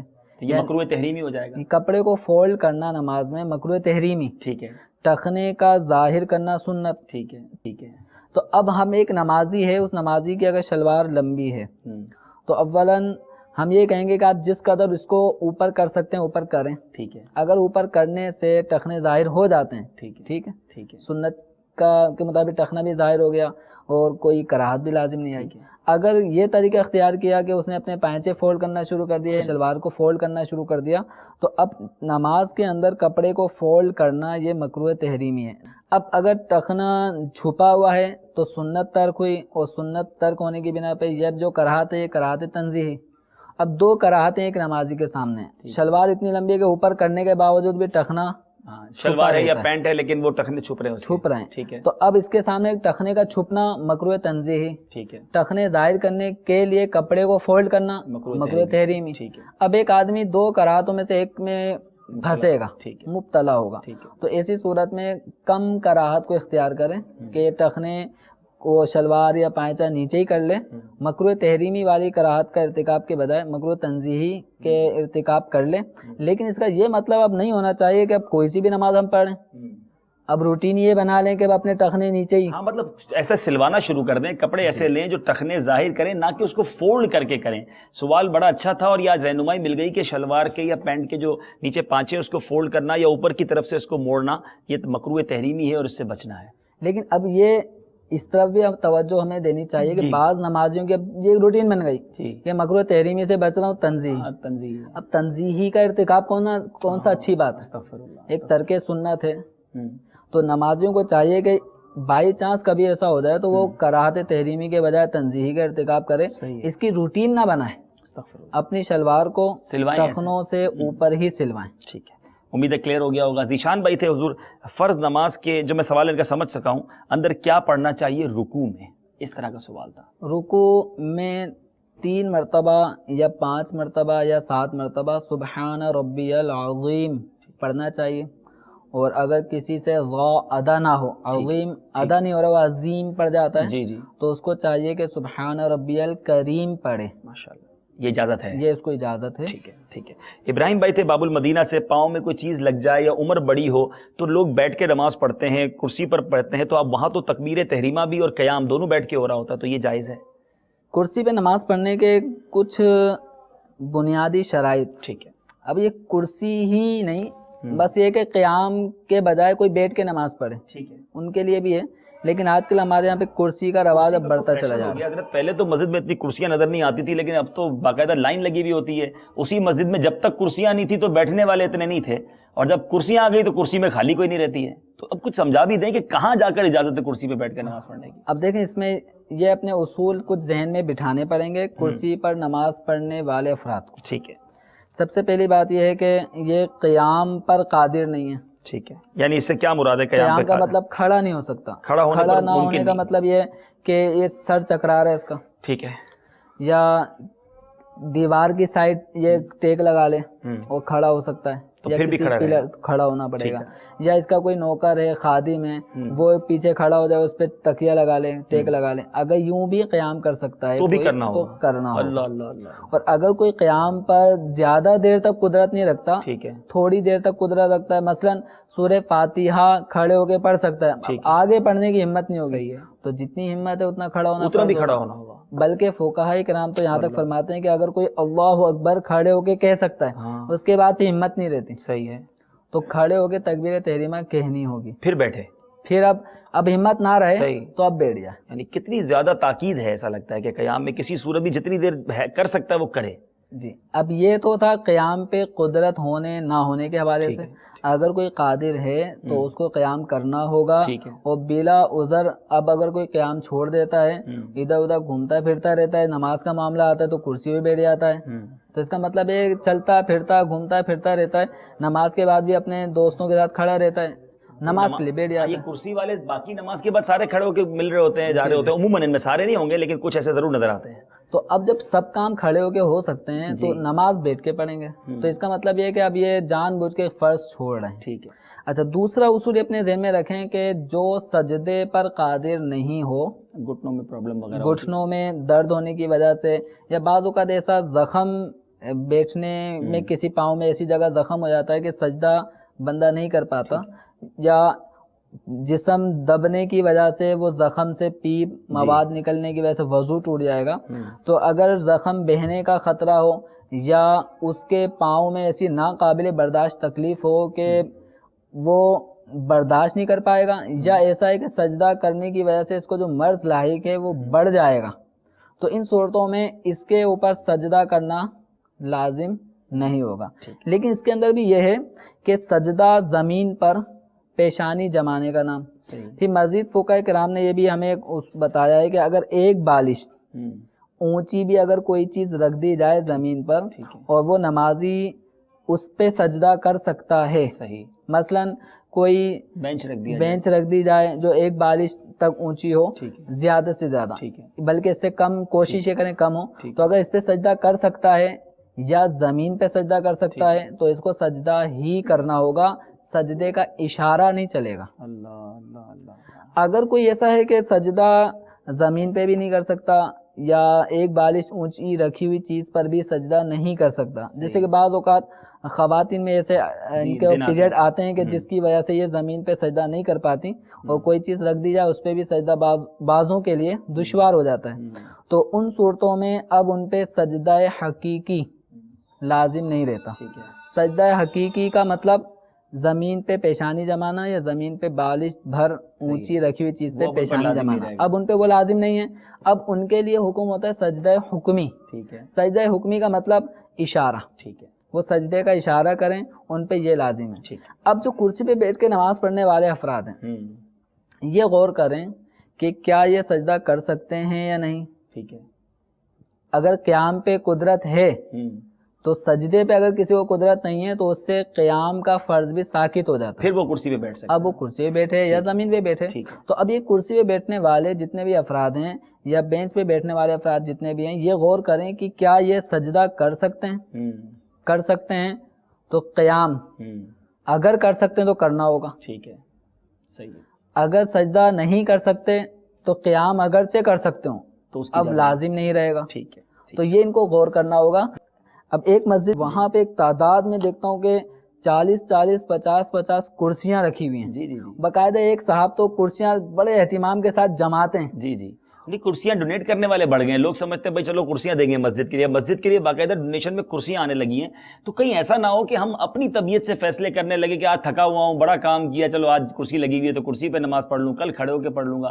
ہم نے احکام سنے اور مزید اس کو آپ کو تھوڑا توجہ کرنی ہوگی اور اپنی کیفیت کو خود ڈیسائیڈ نہ کریں. بہتر یہ کسی دارالفتہ میں چلے جائیں, رابطہ کر کے اپنی پوری پرابلم بتائیں اور پھر فیصلہ کریں تاکہ آپ کی نماز درست ہو جائے. مسجد کو بھی گئے, نماز بھی پڑھی اور پھر بھی نماز نہ ہوئی تو اتنی محنت کہیں ضائع نہ ہو جائے. تو امید ہے کہ اس پر ضرور توجہ دیں گے. کرسی پہ جھگڑے جو ہو ہی رہے ہیں. اچھا, کرسی, اس کرسی پہ بھی ہوتے ہیں؟ اس کرسی پہ بھی جھگڑے. اچھا, یہ میری کرسی تھی, یہ مجھے اب ایک نمازی ایک مسجد کے اندر اس طرح کا اتفاق بھی ہوا اچھا کہ وہ آ کے پہلے بیٹھ گیا. صحیح ہے. تو اس پہ تھوڑی چک چک میں نمازیوں میں ہونے لگی ہے, میری جگہ تھی وہ جگہ تھی. اچھا, یہ دیکھنے میں آیا کہ ایک کرسی پہ نماز پڑھنے والا, کرسی ہے تو کرسی پہ نماز پڑھ رہے بیٹھ کے, کرسی گھر گئی, کوئی دوسرا آ گیا, اب وہ رکوع سجود کر رہا ہے. ٹھیک ہے, تو اس کا مطلب اس کو حاجت نہیں تھی. اب کھڑا بھی ہوتا ہے, سجدہ بھی کرتا ہے, سب کچھ. کوئی نہ آج تھکے ہوئے تو کر لیا, تو یہ والا حساب ہے. طریقہ صحیح نہیں. امید ہے کہ کئی اسلامی بھائیوں کی آج کرسی والے اسلامی بھائیوں کی رہنمائی ہوئی ہوگی. تو آپ تھوڑی سی اس حوالے سے اتنا ریلیکسیشن کی طرف نہ جائیں. نماز میں جو شرائط ہیں, جو فرائض ہیں, اس کو ہمیں پورا کرنا ہوگا. بہت ساری کالز جمع ہو گئی ہیں, مجھے بار بار کہا جا رہا ہے, لیکن یہ مسائل ایسے ہیں کہ جس کو ڈیفائن کرنا ضروری ہے. کچھ اسکائپ میسیجز پہلے لے لیتے ہیں. شارجہ سے ہمارے اسلامی بھائی ہیں, کہتے ہیں کہ ہم سب جمع ہو کر یہ سلسلہ دیکھ رہے ہیں اور سوال ان کا یہ ہے کہ نماز کے فرض رہ جائے تو نماز ہو جائے گی. سلسلے کے شروع میں ہمیں دارالفتہ اسلامیہ نے بتایا تھا کہ نماز کا اگر کوئی فرض رہ جائے تو نماز نہیں ہوگی. اسی طرح ہمارے بہت سارے میسیجز لائیو مدنی چینل اسکائپ جو ہماری آئی ڈی ہے اس پر آئے ہوئے ہیں. میں ایک دو اس کو لے لیتا ہوں. میرا نام مبین اتاری ہے, بریشیا اٹلی میں فیضان مدینہ سے بات کر رہے ہیں. ماشاءاللہ آپ اس وقت بریشیا میں سلسلہ دیکھ رہے ہیں. میرا سوال یہ ہے کہ میں نے داڑھی کی نیت کی ہے مگر میرا کام کے جو انچارج ہیں مجھے داڑھی رکھنے سے منع کرتے ہیں, آپ کوئی رہنمائی کیجیے. کیا فرماتے حضور, ایسی نوکری کرنا کہ جہاں داڑھی رکھنے کی اجازت نہ ہو؟ داڑھی رکھنا واجب ہے. ٹھیک ہے, تو ان کو داڑھی کٹوانے کے بجائے اپنی نوکری چینج کرنی چاہیے. ہاں, نوکری ایسی ڈھونڈی جا سکتی ہے. اٹلی میں ماشاءاللہ کافی مسلمان ہیں اور دعوت اسلامی کا بھی بڑا کام ہے. وہ امامے والے, داڑھی والے آپ کو نظر آئیں گے. تو ضرور آپ انشاءاللہ اچھی نیت کے ساتھ جب آپ جاب کو کوئٹ کریں گے تو انشاءاللہ حلال روزی اور اچھے انداز سے آپ کے لیے اللہ نے چاہا تو مہیا ہو جائے گی. ایک اسلام بھائی کا سوال ہے کہ ٹھنڈی ظہر کیا ہے, اور ایک شخص جان بوجھ کر ظہر کی نماز دیر سے پڑھتا ہے جب اس کو جماعت نہیں ملتی ہے, تو کیا ایسا کرنا جائز ہے؟ ٹھنڈی ظہر کا مطلب یہ کہ ایک ظہر کا جو وقت شروع ہوتا ہے نا جی, تو ظہر کے وقت کے شروع میں موسم گرم ہوتا ہے. ٹھیک ہے, زمین گرم ہوتی ہے, جی, ہیٹ اپ ہو رہی ہوتی ہے. ٹھیک ہے. اور ٹھنڈی کرنے کا مطلب یہ ہے کہ ظہر کے وقت کو اگر ہم 2 حصوں میں ڈیوائڈ کر لیں. ٹھیک ہے. اب یہ مثل اول اور مثل ثانی, یہ اس میں اصطلاحات استعمال ہوتی ہیں کہ جب اس کو مزید تھوڑے وضاحت کر ہی دیتا ہوں کہ جب ایک انسان, جب سورج سر پر ہوتا ہے, ٹھیک ہے, تو اس وقت اس کے ایک جسم کا ایک سایہ بن رہا ہوتا ہے. ٹھیک ہے. کبھی 1 فٹ سایہ بنتا ہے, یعنی وہ سایہ ایسا ہوتا ہے کہ کافی دیر تک رکا ہوا لگتا ہے. ٹھیک ہے. تو اس سایہ کو کہتے ہیں سایہ اصلی. ٹھیک ہے, سایہ اصلی. اور ایک سایہ اب پھر جب سورج سر کے اوپر سے آ کے مغرب کی جانب ڈھلنا شروع ہو جاتا ہے تو اب ہر شخص کا سایہ مشرق کی طرف بڑھنا شروع ہو جاتا ہے. ٹھیک ہے. تو اب جو سایہ مشرق کی طرف بڑھ رہا ہے, اب اس شخص نے اپنا مثال کے طور پہ ایک شخص 6 فٹ کا ہے اور جب سورج سر پر تھا اس وقت اس کا سایہ بن رہا تھا 1 فٹ. تو یہ 1 فٹ سایہ اس کا ہے سایہ اصلی. اب آہستہ آہستہ سایہ بڑھنا شروع ہو گیا, بڑھتے بڑھتے بڑھتے اب سایہ ہو گیا ہے 7 فٹ. تو 7 فٹ کا مطلب کیا ہوا, 1 فٹ تو پہلے سے آلریڈی تھا ہی, مزید اب اس آدمی کا جو قد ہم نے جو فرض کیا 6 فٹ ہے, 6 فٹ سایہ اور ہو گیا اس 1 فٹ کے علاوہ 7 فٹ سایہ. تو یہ جو سایہ 7 فٹ کا ہو گیا یہ کہلائے گا مثل اول. ٹھیک ہے, سایہ اس کے برابر ہو گیا, ٹھیک ہے, ایک دفعہ سایہ اس کے برابر ہو گیا. جتنا بندہ ہے اتنا ہو گیا. 6 فٹ کا آدمی تو 6 فٹ کا سایہ, تو یہ سایہ اس کے برابر مثل, اس کو اس سایہ کو کہتے ہیں مثل اول. ٹھیک ہے, پھر مزید سایہ سورج چونکہ اب جانب مغرب ڈھلتا چلے آئے گا, سایہ بڑھتا چلے آئے گا. اب یہ سایہ بڑھتے بڑھتے بڑھتے جب 13 فٹ ہو جائے, ٹھیک ہے, یعنی اس آدمی کا قد 6 فٹ اور مزید ہو جائے 12 فٹ, 1 فٹ سایہ اصلی. تو جب سایہ ہو گیا 13 فٹ تو اب ظہر کا وقت ختم ہو جاتا ہے. اب یہ جو 2 گنا سایہ بن گیا اس کو کہتے ہیں مثل ثانی. ٹھیک ہے, تو ظہر کی نماز کو مثل ثانی میں پڑھنا یہ ہے ٹھنڈا کر کے پڑھنا, یعنی اثر کا وقت اثر شروع کے ہونے وقت سے پہلے. شروع ہونے سے پہلے. ٹھیک ہے, مثل اول اور مثل ثانی کے اثر کا وقت شروع ہونے کے درمیان میں اگر ظہر کو پڑھا جائے گا تو یہ ہے ظہر کو ٹھنڈا کرنا. جیسا جماعت چھوڑ کر اتنا ڈیلے کرنے کی اجازت ہوگی؟ نہیں, اس کے لیے جو ظہر کو ٹھنڈا کر کے پڑھنا یہ ہے ایک مستحب. ٹھیک ہے, گرمیوں کے موسم میں اس کی حاجت ہے, سردیوں میں ٹھنڈا کر کے پڑھنے کی. سردیوں میں ویسے ہی موسم ٹھنڈا اور ہوتا چلے جاتا ہے, سردیوں کے موسم میں گرم موسم میں پڑھنے کا استحباب ہے. اول وقت میں پڑھے تو جماعت جان بوجھ کے اس کام کے لیے کہ میں زور ٹھنڈی کر کے پڑھوں, اس کے لیے جماعت واجب چھوڑنا جائز نہیں ہے. ہاں اگر جماعت کسی بھی شرعی عذر سے نکل گئی تو اب اس پہ لازم نہیں ہے کہ فوراً ظہر پڑھے, تب ٹھنڈی کر کے. اب یہ ٹھنڈی کر کے اگر ظہر پڑھنا چاہتا ہے تو اور بات ہے. ٹھیک ہے, امید ہے کلیئر ہو گیا ہوگا ہمارے اسلام بھائی کو یہ جواب. Muhammad Atif Raza Attari from France. MashaAllah Azza wa Jal, this silsila is a great blessing of Allah Azza wa Jal for Muslims in foreign countries and is really informative. Jazakallah for your appreciation Atif bhai. I am Ali from San Francisco, California, USA. اس وقت امریکہ میں سلسلہ دیکھ رہے ہیں. سوال یہ, my question is, if someone miss قاعدہ اولا, is sajda sahv cover it? And second, if we miss one sajda, is sajda sahv cover it? We love Madri channel. This silsila is very good for us. We learn a lot. Please continue it. Jazakallah for your appreciation Ali bhai from San Francisco, USA. سوال حضور ان کا یہ تھا کہ اگر کسی کا قاعدہ اولا مس ہو جائے, چھوٹ جائے, بھول جائے وہ, تو کیا سجدہ سہو سے وہ کور ہو جائے گا, اس کی ادائیگی ہو جائے گی؟ سجدہ سہو یہ جو ہے وہ کوئی واجب اگر بھولے سے چھٹ جاتا ہے, ٹھیک ہے, تو اس کی تلافی کر لیتا ہے. تو قاعدہ اولا کرنا واجب ہے, تو اگر کوئی قاعدہ اولا کرنا بھول گیا اور تیسری رکعت میں کھڑا ہو گیا, ٹھیک ہے, تو اب اس کو واپس نہیں بیٹھنا, ابھی اپنی نماز کنٹینیو رکھے اور آخر میں سجدہ سہو کر لے, اس کی نماز درست ہو جائے گی. ٹھیک ہے. اسی طرح کا دوسرا سوال یہ تھا کہ اگر ایک سجدہ بھول گیا, کوئی 2 سجدوں کی جگہ ایک ہی سجدہ کیا, تو کیا اس کی جگہ سجدہ سہو کافی ہوگا؟ نبی نماز کے فرائض میں ہم نے یہ بات بھی سنی کہ سجدے ہر رکعت میں 2 کرنا فرض ہے.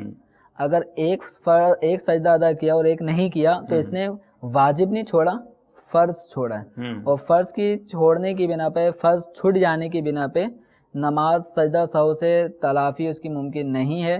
آپ کو یہ نماز, اب اس میں ایک صورت یہ ہے کہ اگر ایک رکعت کا سجدہ کسی نے بھول گیا, پہلی رکعت میں ایک سجدہ کیا ایک نہیں کیا, تو دوسری رکعت میں 3 کر لے. 3 کر سکتا ہے, گنتی پوری کر لے. ہاں, تیسری رکعت میں 3 کر لے. ٹھیک ہے, یعنی 4 رکعتوں والی نماز میں 8 سجدے ہونے. ٹھیک ہے, تو اگر یہ ایک رکعت میں ایک سجدہ کیا تھا تو اس کی کمی یہ کسی دوسری, تیسری, چوتھی رکعت تک کر سکتا ہے. حتیٰ کہ اگر اس کو سلام پھیرنے کے وقت یاد آئے کہ میں نے تو ایک سجدہ کیا تھا, ٹھیک ہے, تو اس کو حکم یہ کہ فوراً ایک سجدہ کر لے, سجدہ نماز والا کر لے, سجدہ سہو والا نہ کرے. نہیں, ٹھیک ہے, سجدہ سہو تو بھی بعد میں کرنا ہے, سلام پھیر کے کرنا ہے, تو اس لیے وہ کور نہیں کرے گا اس کو, کیونکہ یہ فرض ہے, اور سجدہ سہو واجب ترک ہو جائے تو اس کو کور کرنا ہے. امید ہے کافی کلیئر ہو گیا ہوگا علی بھائی from San Francisco, that if anybody missed his قاعدہ اولا, then سجدہ سہو cover it, but if anybody missed sajda because sajda is farz, then sajda sahw is not cover it. And mashallah Darul Iftar's brothers told us that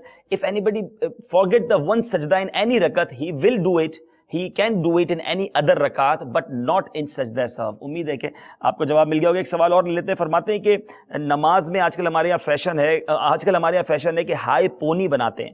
کیا high Pune میں نماز ہو جاتی ہے؟ یعنی لڑکے بھی بڑے بڑے بال رکھتے ہیں, تو کیا وہ کسی کے لمبے بال ہوں اور پونی بنائی ہوئی ہو اس نے, تو کیا اس میں نماز ہو جائے گی؟ اور یہ عورتوں کے لیے اگر سوال ہے کہ اگر عورتوں نے اپنی وہ بالوں کو گوندا ہوا ہے اور پونی بنائی ہوئی ہے تو کیا ان کی بھی نماز ہو جائے گی؟ عورتوں کا اپنے بالوں کو جوڑا بنانا, عورتوں کے لیے نماز میں اگر انہوں نے چٹیا بنائی ہوئی ہے یا بالوں کو جوڑا بنا لیتی ہیں یا ہیئر بن وغیرہ لگا لیتی ہیں تو ان کے لیے کوئی کراہت نہیں ہے.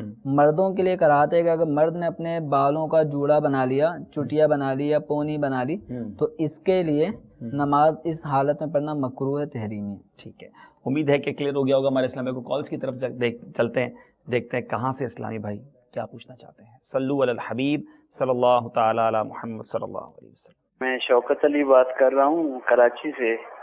میرا یہ سوال ہے کہ جب ہم نماز کھڑی ہوتی ہے جماعت کے ساتھ تو ہم پہنچتے ہیں پہلی رکعت سجدہ ہی ہوتی ہے, تو جب ہم پہنچتے ہیں ادھر پہلی رکعت وہ پیشمام صاحب الحمد کے ساتھ سورت پڑھ کے وہ رکوع میں چلے جاتے ہیں, تو ہم جیسے آتے ہیں تو ہم بھی رکوع میں چلے جاتے ہیں.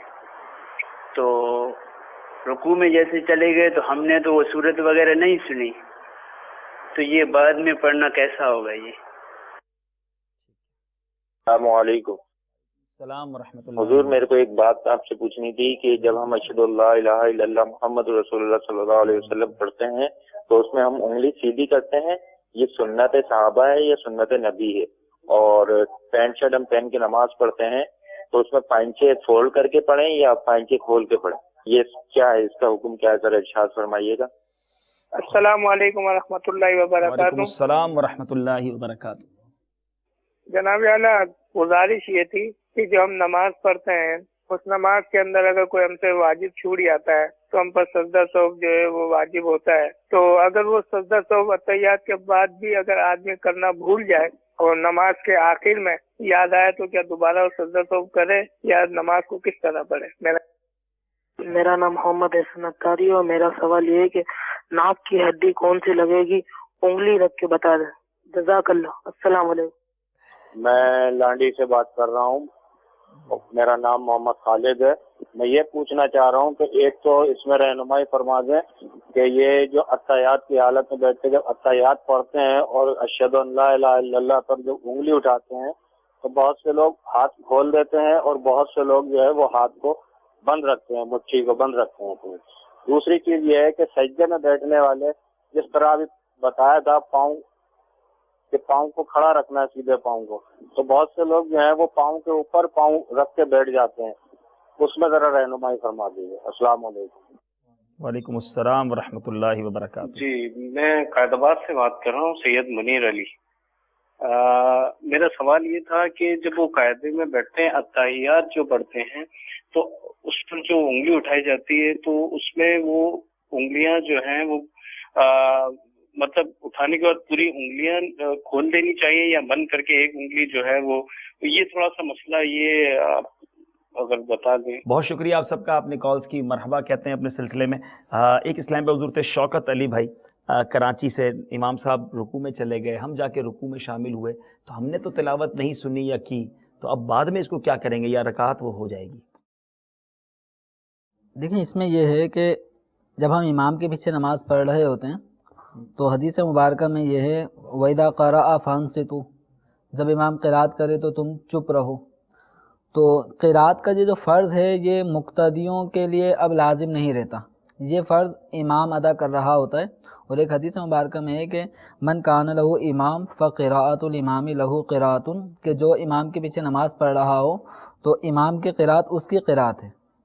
تو ان حدیث مبارکہ کا خلاصہ یہ نکلا کہ ایک شخص اب مقتدی ہونے کی حیثیت سے امام کے پیچھے نماز پڑھ رہا ہوتا ہے تو امام نے قرات کر لی تو اس کی وہ قرات گویا امام ادا کر چکا ہے, اب اس کو نئے سرے سے قرات نہیں کرنی.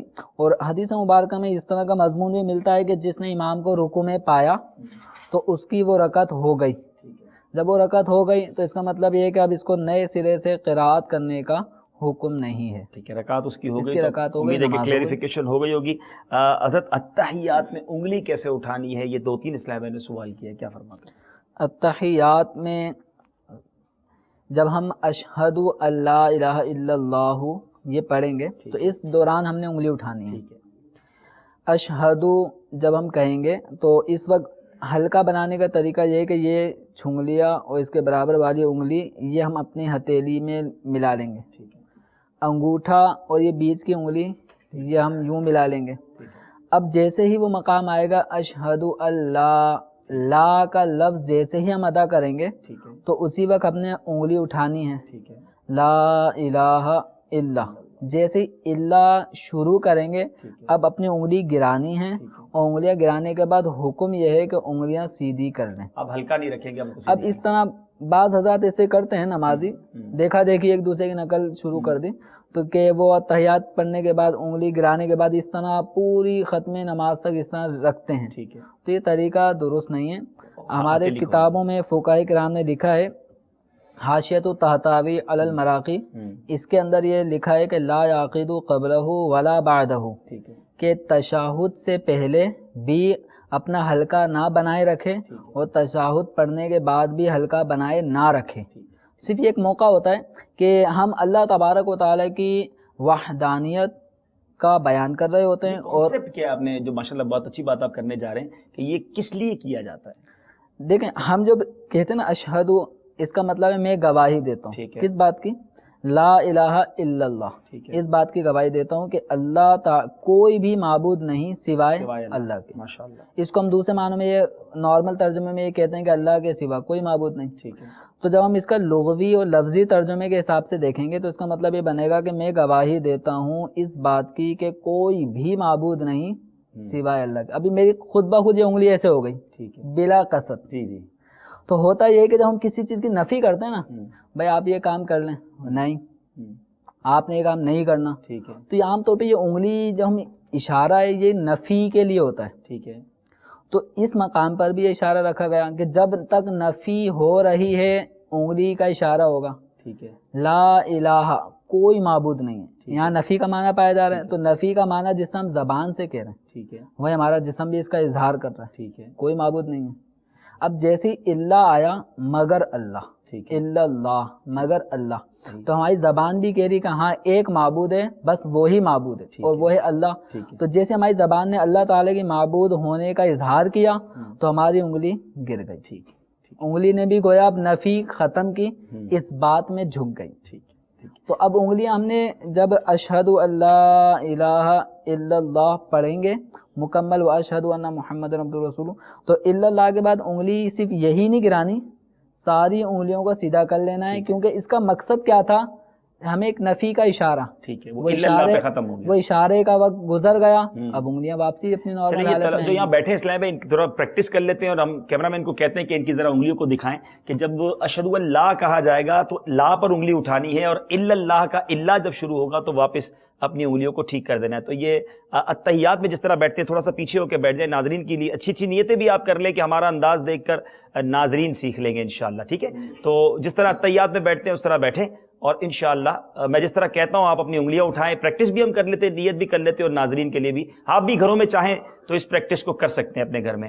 اشہد ان لا الہ الا اللہ, جیسے الا اللہ کہیں گے تو انگلی نیچے بھی ہو جائے گی, اور آپ کی جو پنجہ ہے ہمارا ہاتھ ہے وہ سیدھا بھی ہو جائے گا. میں تھوڑا اوپر بھی کر لیتا ہوں, اشہد ان لا الہ الا اللہ, پھر انگلی آپ دیکھیں گے آپ اسی طرح کرتے جائیں. ٹھیک ہے, اشہد ان لا الہ الا اللہ, جب اس طرح ہم کریں گے تو آپ کی امید ہے کہ اس کو پریکٹس بھی کر لیں تو آئندہ کبھی کنفیوژن نہیں ہوگی. کچھ اور فرمانا چاہیں گے اس بارے میں؟ ٹھیک ہے, کلیئر ہو گیا.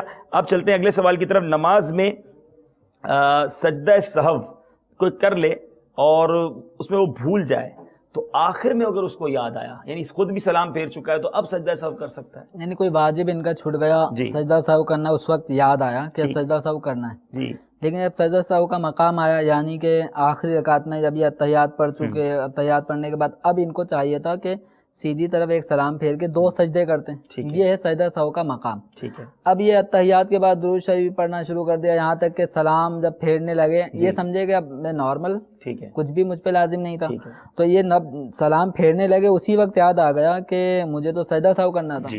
تو اب ان نمازی کو اب یہ نہیں کہ اب دوسرا بھی سلام پھیر دو، ایسا نہیں، ان کو یہ باقاعدہ آپشن حاصل ہے کہ یہ ابھی بھی سجدہ سہو کر سکتے ہیں پہلے سلام کے بعد۔ ایک سلام اگر پھیر بھی چکے تھے تب بھی ان کو اختیار ہے، بلکہ حکم یہ ہے کہ اب یہ 2 سجدے کریں، ٹھیک ہے، 2 سجدے کر کے یہ ان کا سجدہ سہو ادا ہو گیا۔ اب اس کے بعد یہ اتحیات پڑھیں، دوبارہ سے اتحیات پڑھیں، درود شریف وغیرہ پڑھیں، اور اب اپنی نماز کو کمپلیٹ کریں۔ بالفرض اگر کوئی سلام دونوں پھیر چکا، جی جی، اب یاد آیا تو وہ کیا کریں؟ تو وہ بھی نہ گھبرائے، وہ ڈائریکٹ 2 سجدے کر لے۔ اچھا، دونوں سلام پھیرنے کے بعد؟ دونوں سلام پھیرنے کے بعد اب وہ 2 سجدے کر لے، 2 سجدے کرنے کے بعد پھر وہ اٹھے، اتحیات پڑھے اور درود شریف و دعا پڑھ کے اپنی نماز کو کمپلیٹ کرے، ہو جائے گی نماز۔ اگر یہ نمازی ایسا نہیں کرتا جو ابھی بتایا، بس یہ کہتا اب جو اب سجدہ سہو تو چھٹ ہی گیا، اب کیا کروں، اب یہ باتوں میں لگ جاتا ہے، یہ کر لیتا ہے، تو سجدہ سہو کچھ بھی ایسا کام کر لیتا ہے جس سے نماز ٹوٹ جائے، تو اس صورت میں اب چونکہ سجدہ سہو واجب تھا، اور سجدہ سہو واجب ہونے کی صورت میں اگر کسی نے ادا نہیں کیا تو نماز ہو گئی ناقص۔ اس نماز کا نقص اب دوبارہ سے نماز پڑھ کر ہی دور ہوگا، دوبارہ نماز پڑھنی پڑے گی، واجب الادا۔ لانڈھی سے ہمارے اسلامی بھائی تھے، آپ نے ایک انگلی اٹھنے کا سوال پوچھا، وہ آپ کو بتا دیا ہوگا۔ ہاں حضرت ایک سوال تھا، وہ محمد احسان بھائی آپ انگلی لگا کر بتائیں وہ ناک کی ہڈی کون سی ہے؟ شروع میں نے لگائی تھی، جی، وہ ناک کی نوک پہ لگائی، ٹھیک ہے، کہ ناک کی یہ نوک جو ہے نا جو موو ہوتی ہے، یہ نہیں، یہ لگانا کافی نہیں ہے۔ سخت ہڈی جو یہ نرم حصہ ختم ہو کے پھر سخت حصہ شروع ہو جاتا ہے درمیان میں، جی، اس کا لگنا ضروری ہے۔ امید ہے کہ کلیئر ہو گیا ہوگا۔ لانڈی سے خالد اتاری بھائی، آپ نے جو دوسرا سوال کیا تھا کہ سجدے میں بیٹھنے میں آپ نے بتایا کہ سیدھا پاؤں کھڑا رکھیں گے، الٹے پاؤں پہ بیٹھیں گے، کچھ لوگ دونوں پاؤں کے اوپر پاؤں رکھ کے بیٹھ جاتے ہیں، تو کیا اس میں کوئی پرابلم ہے؟ قاعدے میں جو قاعدہ آخرہ یا قاعدہ اولا میں، تو اس میں سنت جو طریقہ دکھایا بھی گیا اور بتایا بھی گیا یہ ہے سنت، اور اگر کوئی اس کے برخلاف جیسے پاؤں پہ پاؤں رکھ کر پھر اس پہ بیٹھ جاتے ہیں، عام طور پہ یہ طریقہ بچوں کے بیٹھنے کا ہوتا ہے، تو یہ اسٹائل اگر کوئی نماز میں اختیار کرتا ہے تو ترک سنت ہوگی، سنت کے خلاف کرے گا، نماز میں کراہت پیدا ہوگی، تو ایسا کرنا نہیں چاہیے، نماز ہو جائے گی۔ ٹھیک ہے، کچھ اسکائپ کے میسیجز بھی لے لیتے ہیں۔ ملاوی سے ہمارے راشد بھائی کا میسیج ہے، سلام، وعلیکم السلام، اگر کہیں سجدہ کی جگہ نہ ملے تو کس طرح سجدہ کریں گے؟ یعنی سجدے کی جگہ نہیں مل رہی، شاید یہ کہنا چاہ رہے ہیں کہ بڑا رش ہوگا، آگے پیچھے لوگ ہوں گے، تو کس طرح سجدہ کریں، یا زمین پر ایسی پوزیشن نہیں ہے، کہیں سفر میں ہے اور کوئی پانی وانی ہوگا، دونوں صورتیں۔ راشد بھائی آپ نے زیادہ ڈیفائن تو نہیں کیا، میں آپ کی طرف سے کچھ اضافہ کر دیتا ہوں، تو کیا ہوگا سجدہ؟ اس میں یہ ہے، اب کتابوں میں ایک طریقہ لکھا ہے، جیسے مسجد میں بہت زیادہ رش ہو گیا، مسجد چھوٹی پڑ گئی، نمازی بکثرت ہو گئے اور سب کو نماز میں شریک ہونا ہے، پڑھنا ہے، تو اس صورت میں وہ سجدہ کیسے کریں؟ تو ایک طریقہ یہ ہے کہ وہ ایک دوسرے کی کمر پہ سجدہ کر لیں، یعنی صف بنی ہوگی، پچھلی صف والے اگلی صف والوں کی کمر پہ سجدہ کریں، اس سے پیچھے والے ان کی کمر پہ سجدہ، یعنی اپنی پیشانی ان کی کمر پہ رکھ دیں، تو ایک طریقہ تو یہ ہے، لیکن ابھی تک اس پہ پریکٹیکل کہیں دیکھا نہیں گیا، کیونکہ عام طور پہ مساجد وسیع ہوتی ہیں، نمازی بس یہ کہ بدقسمت یہ کہ کم ہوتے ہیں۔ جی راشد بھائی آپ اس سوال کو زیادہ اگر ڈیفائن کر کے بتائیں گے تو انشاءاللہ ہم جواب لے لیں گے۔ بیلجیم سے ایک سوال ہے ہمارے اسلام بھائی، ماشاءاللہ اس وقت بیلجیم میں بھی سلسلہ دیکھ رہے ہیں، مدنی چینل کی کیا بات ہے، اگر کسی پر قضاء عمری ہو تو وہ نفل پڑھتے وقت کسی قضا فرض نماز کی بھی نیت کر سکتا ہے کہ نفل کے ساتھ قضا فرض نماز بھی ادا ہو جائے، نفل بھی ہو جائے اور قضا بھی ہو جائے، ایسا پاسبل ہے؟ ان کو یہ نفل بھی ہو جائے قضا بھی ہو جائے، اس کے بجائے ان کو چاہیے کہ نوافل جن نمازوں کے ساتھ ہوتے ہیں، ظہر میں آخر میں 2 نفل ہوتے ہیں، تو عصر سے پہلے سنت غیر موقعہ ہوتی ہیں 4 رکعت، مغرب میں 2 نفل، تو جہاں جہاں نوافل اور سنت غیر موقعہ ہیں ان نمازوں کے بجائے یہ صرف اپنی قضاء عمری ادا کریں، ان کے لیے یہ زیادہ اہم ہے۔ ٹھیک ہے، یعنی نفل ادا ہو جائے اس کی فکر چھوڑ دیں، لیکن نفل کی جگہ یہ قضا آپ پہلے قضا ادا کریں، پہلے قضا ادا کریں، قرض ہے آپ پر وہ پہلے پورا کریں، وہ ادا کریں۔ امید ہے کہ ہمارے بیلجیم کے اسلامی بھائی کو جواب مل گیا ہوگا۔ سلسلے کے آخر میں کچھ کالز لے لیتے ہیں اور دیکھتے ہیں کہاں سے اسلامی بھائی ہم سے کیا پوچھنا چاہتے ہیں۔ صلو علی الحبیب صلی اللہ تعالی علی محمد صلی اللہ علیہ وسلم۔ میں نے یہ پوچھنا تھا، جب یہ بتایا جیسے آپ جاتے ہیں اتحیات پڑھتے ہیں، فرض کرو اگر کسی کا وزن زیادہ ہے وہ اس طریقے سے نہیں بیٹھ سکتا تو اس کا کوئی اور حل ہے؟ شاہد فاروق بات کر رہا ہوں دبئی سے. میں قضا نماز کے بارے میں پوچھنا چاہتا ہوں کہ قضا نماز کس وقت ادا کرنی چاہیے اور کس طرح ادا کرنی چاہیے. السلام علیکم ورحمۃ اللہ وبرکاتہ. وعلیکم السلام ورحمۃ اللہ وبرکاتہ. جی سر میرا سوال یہ ہے کہ جب نماز پڑھتے ہیں تو اس سے پہلے کہتے ہیں کہ اکیلا اگر آدمی فرض نماز پڑھ رہا ہو تو اس کے لیے کیا اقامت کہنا ضروری ہے کہ یا نہیں ضروری، اکیلا آدمی اگر نماز فرض پڑھ رہا ہو تو؟ جی میرا یہی سوال ہے. السلام علیکم ورحمۃ اللہ وبرکاتہ. وعلیکم السلام ورحمۃ اللہ وبرکاتہ. بہت شکریہ آپ سب کا، آپ نے کال کیا، مرحبا کہتے ہیں. جی حضور، وزن وغیرہ زیادہ ہو، جس طرح آپ نے اتحیات میں بیٹھنے کا فرمایا اس طرح نہیں بیٹھ سکتے تو پھر کیا کریں؟ دیکھیں جس میں جو مجبور ہے وہ معذور ہے. ٹھیک ہے. اصل یہ ہے کہ سنت کے موافق جو بیٹھ سکتا ہے اس کو ویسے ہی بیٹھنا ہے. جب شریعت مطہرہ نے عذر کی بنا پہ واقعتاً عذر کی بنا پہ قیام ساکت کر دیا، سجدہ ساکت کر دیا، تو یعنی فرائض ساکت ہو رہے ہیں تو سنتیں بھی ساکت ہو سکتی ہیں. تو اگر یہ سنت کے موافق اگر کوئی ایسا آدمی جو وزن دار ہو اگر وہ نہیں بیٹھ سکتا تو جس طرح اسے آسانی ہو بیٹھنے کی اس طرح بیٹھ سکتا ہے. ایسے ایک بات عرض کرتا چلوں گا، ہمارے اسلام میں بعض اوقات ہم انڈر اسٹیمیٹ کر لیتے ہیں اپنے آپ کو کہ یہ سمجھ لیتے ہیں کہ میں نہیں بیٹھ سکتا، لیکن پریکٹس میکس پرفیکٹ. آپ تھوڑی کوشش کریں گے، شروع میں تکلیف ہوگی اور آہستہ آہستہ عادت بن جائے گی تو یہ احساس کمتری بھی ختم ہو جائے گا. اور اگر واقعی ایسا ہے کہ نہیں بیٹھ سکتے تو جس طرح ہمیں رہنمائی ملی، امید ہے کہ کلیئر ہو گیا ہوگا. ہمارے فاروق بھائی تھے دبئی سے، قضا نماز کا طریقہ کیا ہے اور وہ کس وقت پڑھنی چاہیے؟ قضا نماز کی تفصیل جاننے کے لیے امیر اہل سنت دامت برکاتہم علی کا رسالہ قضا نمازوں کا طریقہ اگر یہ پڑھ لیں تو انشاءاللہ اس میں تفصیلی طور پہ ان کو ڈیٹیل مل جائے گی. بس یہ کہ قضا عمری کس ٹائم پڑھیں کس ٹائم نہ پڑھیں، تو 3 اوقات ایسے ہیں جن اوقات میں نماز کوئی سی بھی پڑھنا جائز نہیں ہے. ایک سورج نکلنے کے بعد سے 20 منٹ تک کا وقت، اور دوسرا ظہوِ کبریٰ جب سورج سر پہ ہوتا ہے ظہر سے پہلے کا وقت، اور تیسرا وقت ہے غروب آفتاب سے پہلے کے 20 منٹ، مغرب کا وقت شروع سے پہلے.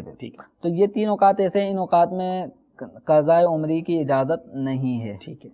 ان کے علاوہ کسی بھی وقت میں وہ ایک ٹائم نکال لے، کوئی نمازی جس کے اوپر قضاء عمری ہے وہ اپنا 1 گھنٹے یا 2 گھنٹے یا ہر نماز کے اندر جو سنت غیر موقدہ ہیں یا نوافل ہیں ان میں وہ قضاء عمری کا اپنا معمول بنا پڑھتا رہے. اور اس طرح انشاءاللہ جب معمول کے مطابق پڑھتا رہے گا تو ایک وقت ایسا آئے گا کہ اس کے ذمے جو قضاء عمری ہیں ہزاروں نمازیں وہ انشاءاللہ بآسانی ادا کر لے گا. اس کی تھوڑی کیلکولیشن کرنی پڑے گی فاروق بھائی کہ کتنی نمازیں قضا ہوئی ہیں، اور پھر یہ بھی بتا دیجیے اس میں نوافل تو نہیں پڑھنے ہوں گے؟ سنت قضاء عمری میں صرف اور صرف فرض ادا کرنے ہیں اور وطر، فرض اور وطر، سنتیں یا نوافل یہ نہیں پڑھنے ہوتے. صرف قضاء عمری میں فرائض اور وطر ادا کرنے ہوتے ہیں. تو یہ ٹوٹل اگر ہم فرائض اور وطر کو شمار کریں تو 20 رکعتیں بنتی ہیں. ایک دن کی 20 رکعتیں. تو ایک دن کی 20 رکعتیں اسی حساب سے کیلکولیٹ کر لیں اور پھر پڑھتے چلے جائیں. اور بڑی اچھی رہنمائی کی کہ اس کی مزید تفصیل امیر علیہ سنت کی بڑی پیاری کتاب ہے، اگر دیدار بھی کرا دیں، نماز کے احکام. یہ کتاب ایک انسائکلوپیڈیا ہے. نماز کے فرائض کے بارے میں ہم نے سنا، تحیات میں کیسے بیٹھنا ہے، سجدے کی ہڈی کس طرح لگانی ہے، انگلی کس طرح اٹھانی ہے، بہت سارے آپ نے سوالات کیے. تقریباً سوالات کے جوابات اس میں موجود ہیں، اور قضا نمازوں پر باقاعدہ ایک پورا باب ہے. تو تمام اسلام میں ضرور اس کتاب کو حاصل کریں. کسی قریبی مکتبۃ المدینہ سے بھی حاصل کر سکتے ہیں. دعوت اسلامی کی ویب سائٹ dawatIslami.net پر آپ ڈاؤن لوڈ بھی کر سکتے ہیں. اور سب سے اچھی بات یہ ہے کہ اس کتاب کے کئی زبانوں میں ٹرانسلیشن بھی ہو چکے ہیں. جی ہاں، انگلش میں بھی ٹرانسلیشن اس کا موجود ہے. لاز آف صلاح فارسی زبان میں بھی اس کا ٹرانسلیٹ ہو چکا ہے، عربی میں بھی ٹرانسلیٹ ہو چکا ہے. تو ویب سائٹ دعوت اسلامی کا ایک خزانہ ہے، جائیے اور وہاں سے جو کتاب چاہیے الحمدللہ مل جاتی ہے اور وہاں سے ڈاؤن لوڈ آپ کر سکتے ہیں. ایک اسلام بھائی کا سوال یہ ہے کہ اکیلے میں نماز پڑھیں گے فرض نماز میں تو کیا اس میں اقامت پڑھنی چاہیے؟ اس کے لیے بھی استحباب ہے کہ اکیلا آدمی بھی اقامت کہے تو مستحب ہے، نہ کہے تو ضروری نہیں. ٹھیک ہے، بہت شکریہ. بہت سارے اسلام بھائی نے ہمیں کالز کی، آپ نے میسیجز بھیجے، کئی میسیجز رہ گئے، کئی کالز بھی ہو سکتا ہے رہ گئی ہوں. انشاءاللہ اگلے سلسلے میں آپ کے سوالات ہوں گے، دارالفتہ اہل سنت کے جوابات ہوں گے. اللہ تعالیٰ سے دعا ہے شرعی تقاضوں کے مطابق جیسی نماز پڑھنے کا حکم ہے ایسی نماز پڑھنا ہمیں نصیب فرمائے، نماز کی برکت عطا فرمائے. اگر دنیا بھر میں کہیں ہم سے ایسے ناظرین ہمارے ساتھ موجود ہیں تو نماز نہیں پڑھتے، دیکھیں نماز فرض ہے، نماز دین کا ستون ہے، نماز اللہ عز و جل کی خوشنودی کا سبب ہے. نماز سے روزی میں برکت ہوتی ہے، نماز بیماریوں کو دور کر دیتی ہے. نماز پیارے آقا علیہ الصلوۃ والسلام کی آنکھوں کی ٹھنڈک ہے. نمازی کو قیامت کے دن پیارے آقا علیہ الصلوۃ والسلام کی شفاعت نصیب ہوگی. اور نمازی کے لیے سب سے بڑا انعام یہ ہے کہ اسے بروز قیامت اللہ تعالیٰ کا دیدار کروایا جائے گا. کتنی بلیسنگز ہیں, کتنی برکتیں ہیں. نماز نہیں چھوڑنی چاہیے. اور اس کے برعکس, اس کے اپوزٹ, جو نماز نہیں پڑھتا اللہ تبارک و تعالیٰ اس سے ناراض ہوتا ہے. روایتوں میں آتا ہے بے نمازی کو قبر اس طرح دبائے گی کہ اس کی پسلیاں ٹوٹ پھوٹ کر ایک دوسرے میں پیوست ہو جائیں گی. اس پر ایک گنجا سانپ مسلط کر دیا جائے گا جو قیامت تلک نماز نہ پڑھنے کی وجہ سے اسے مارتا رہے گا. اور بے نمازی جو جان بوجھ کر ایک نماز قضا کر دیتا ہے اس کا نام جہنم کے دروازے پر لکھ دیا جاتا ہے. ذرا غور کیجئے, آپ اس وقت جس گھر میں یہ سلسلہ دیکھ رہے ہوں گے اس کے باہر آپ کا نام لکھا ہوا ہوتا ہے, لیکن وہ کتنا بد نصیب ہے کہ جو دنیا میں رہے اور اس کا نام جہنم کے دروازے پر لکھ دیا جائے. تو خدا را نمازوں کی پابندی کیجئے, توبہ بھی کیجئے, اپنی قضا نمازوں کا حساب بھی کیجئے اور آج ہی سے قضا نمازیں پڑھنا شروع کر دیجئے. اللہ تعالیٰ سے دعا ہے کہ مالک کریم وہ اسلامی بھائی اور اسلامی بہنیں جو نماز نہیں پڑھتے ان کو بھی نماز پنجگانہ 5 وقت کی نماز پڑھنے کی توفیق عطا فرمائے. آمین بجاہ نبی امین صلی اللہ تعالی علیہ وسلم.